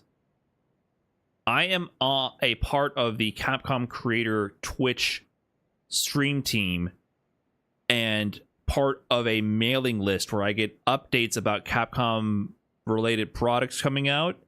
And then I guess I'm on a Discord, which I haven't checked in 3 years. You get game codes? I guess I do occasionally get game codes. I don't know if I've ever gotten like a Resident Evil game code, though. I don't get every game code. I think Capcom has come out with games I don't get game codes for. I would probably at least, like... I'm pretty sure I bought RE Remake on my own.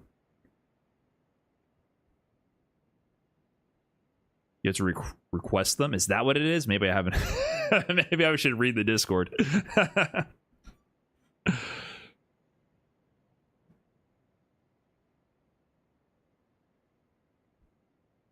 I wear their shirt a lot because they gave me a shirt and I love that shirt. The material's amazing. It fits great and the material's amazing. You guys probably see me wear that dark blue Capcom creator shirt a lot. I love that shirt. That shirt is amazing. I've gotten so much useless apparel and memorabilia over the years. My closet is filled with jackets that I never want to wear. And but that shirt, that's like prime rotation shirt. I love that shirt. You can wear it casually, you can wear it to the gym. Fits nice. It's fitted but not too tight, you know? Like I have that problem where either a shirt's like it's like a blouse, like a dress on me, or it's so tight that like I'm gonna rip the back if I bend over to tie my shoes or something. Or if it's just hugging for dear life under my armpits.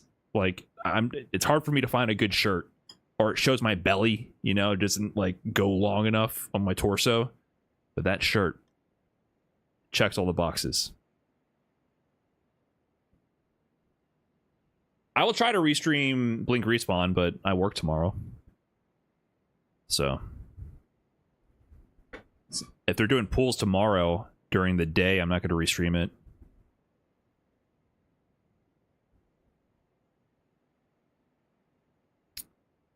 I hope you stream more. I'm trying to.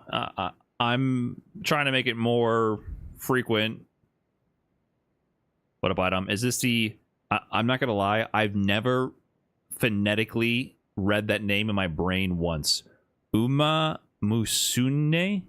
Uma Musune? Is that how you say it? Uma Musune? Uma Musune? Musume? Uma Musune? Musume? Horse Scroll, yeah. I don't know how that game took off. I don't know. Nothing about it appeals to me on every level. Non-interactive spreadsheet gameplay and then anime girls. So it's just not hitting any of the boxes that I want to be checked for me to play a game.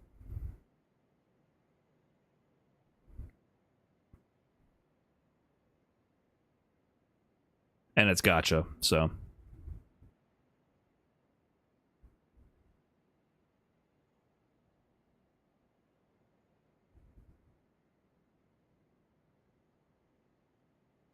I can see why it's a good stream game, though. Just having something for everyone to gamble on, essentially, and for the streamer to be able to react to it with the chat. It's a good stream game because you're not, like, glued to it. When I'm streaming the middle of ranked in Street Fighter 6, I'm actually not interacting with the chat at all. So I definitely see the appeal as a product for a streamer because it's engaging on multiple levels, and the gameplay itself for everyone involved in the chat also, and for the streamer to actually interact and produce some kind of entertaining reaction that actually is interactive with the chat as well. So I get it. It makes sense. That type of game, I get it. It's Football Manager, but anime. So there you go. If you're into that stuff.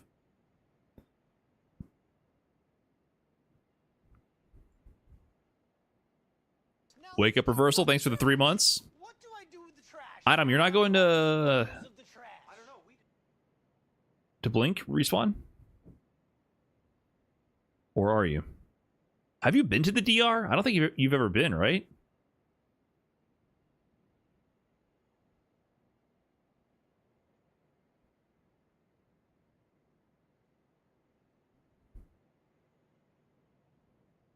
You're not going? Come on, man. All those Manon buffs. That dude in Japan is showing you how it's done. Kachi Kagawa or something. You gotta take notes. Now, all buffs. Obviously, the patch was great for Manon. Nah, I don't believe you guys. I don't believe you. That dude's running amok in Japan. They're trying to nerf him personally.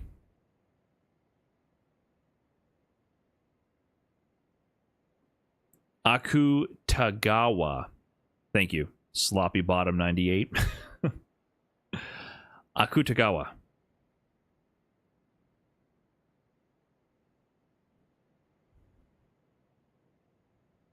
He's nice. Saw him on a Diphone video. He must be good then. DR is lit. Yeah, DR's good time.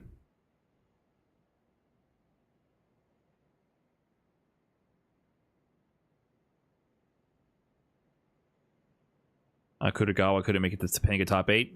Never mind, he's a scrub. You don't make top 8 at Topanga League? Not worth even the breath to mention your name. Pathetic. By the way, did Daigo make top 8 Topanga? Did he get into even like the final round robin? Did he qualify? Did he? Oh, wow. Yeah. Maybe I take that back. Maybe.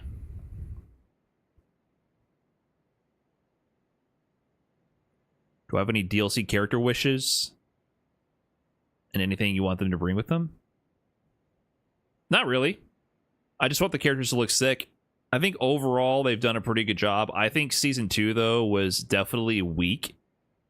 I think Mai was a flop. In my personal taste, Mai's kind of a flop because her gameplay is kind of ass. Obviously, she's, they did good in other departments, but I was not excited for Terry or Mai, and even though I like Terry's gameplay a lot in this game, I want Street Fighter characters in the Street Fighter game. At the end of the day, if people are happy, I'm happy. Not every character is going to be for everyone. That's fine. But I feel like Season 2 was definitely more lackluster compared to Season 1 DLC. Yeah, of course, Mai's going to sell like hotcakes. I mean, let's be real. Mai's going to sell. Mai will move units, okay? And she will sell costumes as well. We all know it. I get it. I wish her gameplay was not what it is at the end of the day. But yeah, I don't like that there was 2 guest characters. I was very lukewarm about it when it was announced. I was giving it a chance, and I think my conclusion is I personally don't like it. It's not the worst thing in the world, but I don't like it. I like the Season 3 lineup a lot more. Sagat, cool returning character. Sea Viper, yeah, that's going to be sick. Like a technical, weird character. Alex, whatever, I guess. He could be cool. Alex is whatever. And then Ingrid, at least it's a fucking oddball. Like, I want some oddball weird shit that from the Street Fighter universe. That's what I want. And I want to see what they do with it. A fan favorite and then some oddball shit. Like, that's what I want. That's more what I'm into.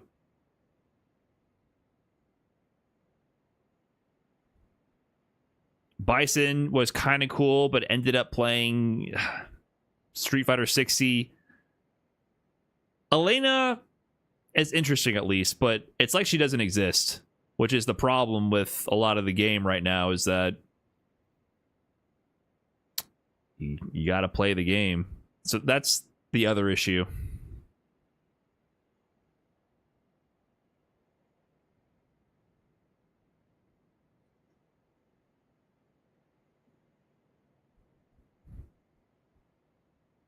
I don't know what Ingrid will play like, but I hope they give her a homing fireball like Oro.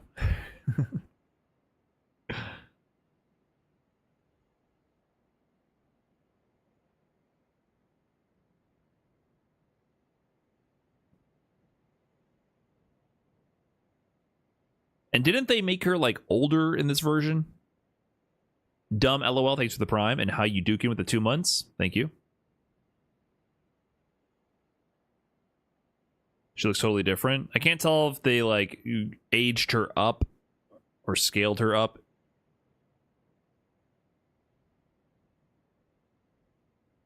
But like I said, I thought she was Karen. I thought she was Karen's cousin. Until the announcement trailer, I literally thought because of the Karen alternate costume, I was like, oh, they're like, it's a Cammy doll situation. They're sisters or they're from the same rich family. because I've never seen her gameplay ever in my life. I had to look it up after the fact when she was announced as a DLC character. DiCaprio would be hype. Let's stop talking.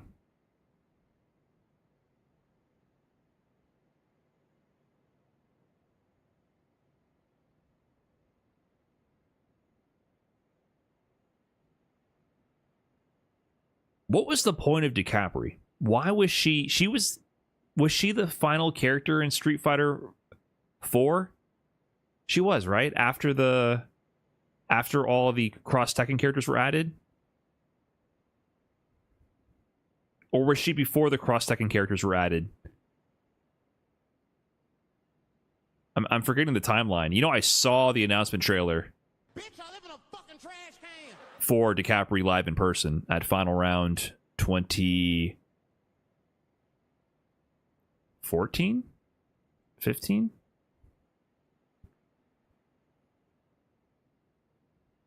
Ryan V, thanks for the 46 months. Appreciate that. She used to have a beep whenever she teleported during that announcement trailer. And it sounded like a tone from your digital alarm clock going off at 6:20 in the morning to get you ready for work. Beep. Beep. That was in the announcement trailer. I was there in person. I was like, what the fuck is that sound effect? They got rid of that. Imagine if they kept that every single time she teleported. I remember how the air felt like it got sucked out of the room when they showed that trailer at Final Round. Yeah, people were very hype. I had caught word that there was going to be a tanky, small girl grappler. Maybe that was Lily they were thinking of. I heard there was a bunch of rumors about what the final character would be. And then it was an asset flip of Cammy.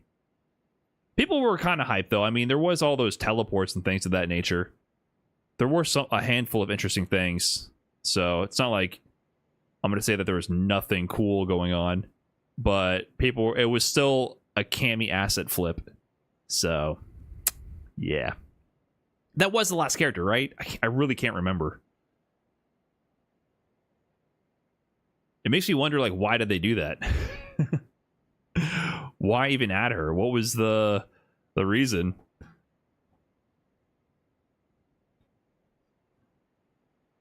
We're talking about Street Fighter 4. Luke was not in Street Fighter 4. Make sure everyone wants to play Street Fighter 5.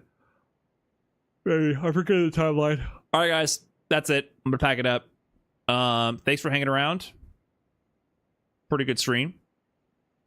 At a solid 4 hours. Not too shabby. Where can I send you guys somewhere?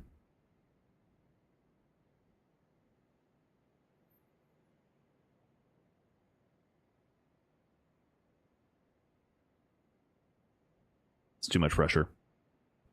I'm just going to end the stream. All right, guys. Later, Twitch. Thanks for watching. Appreciate you guys. Have a good evening. And YouTube, thank you guys as well.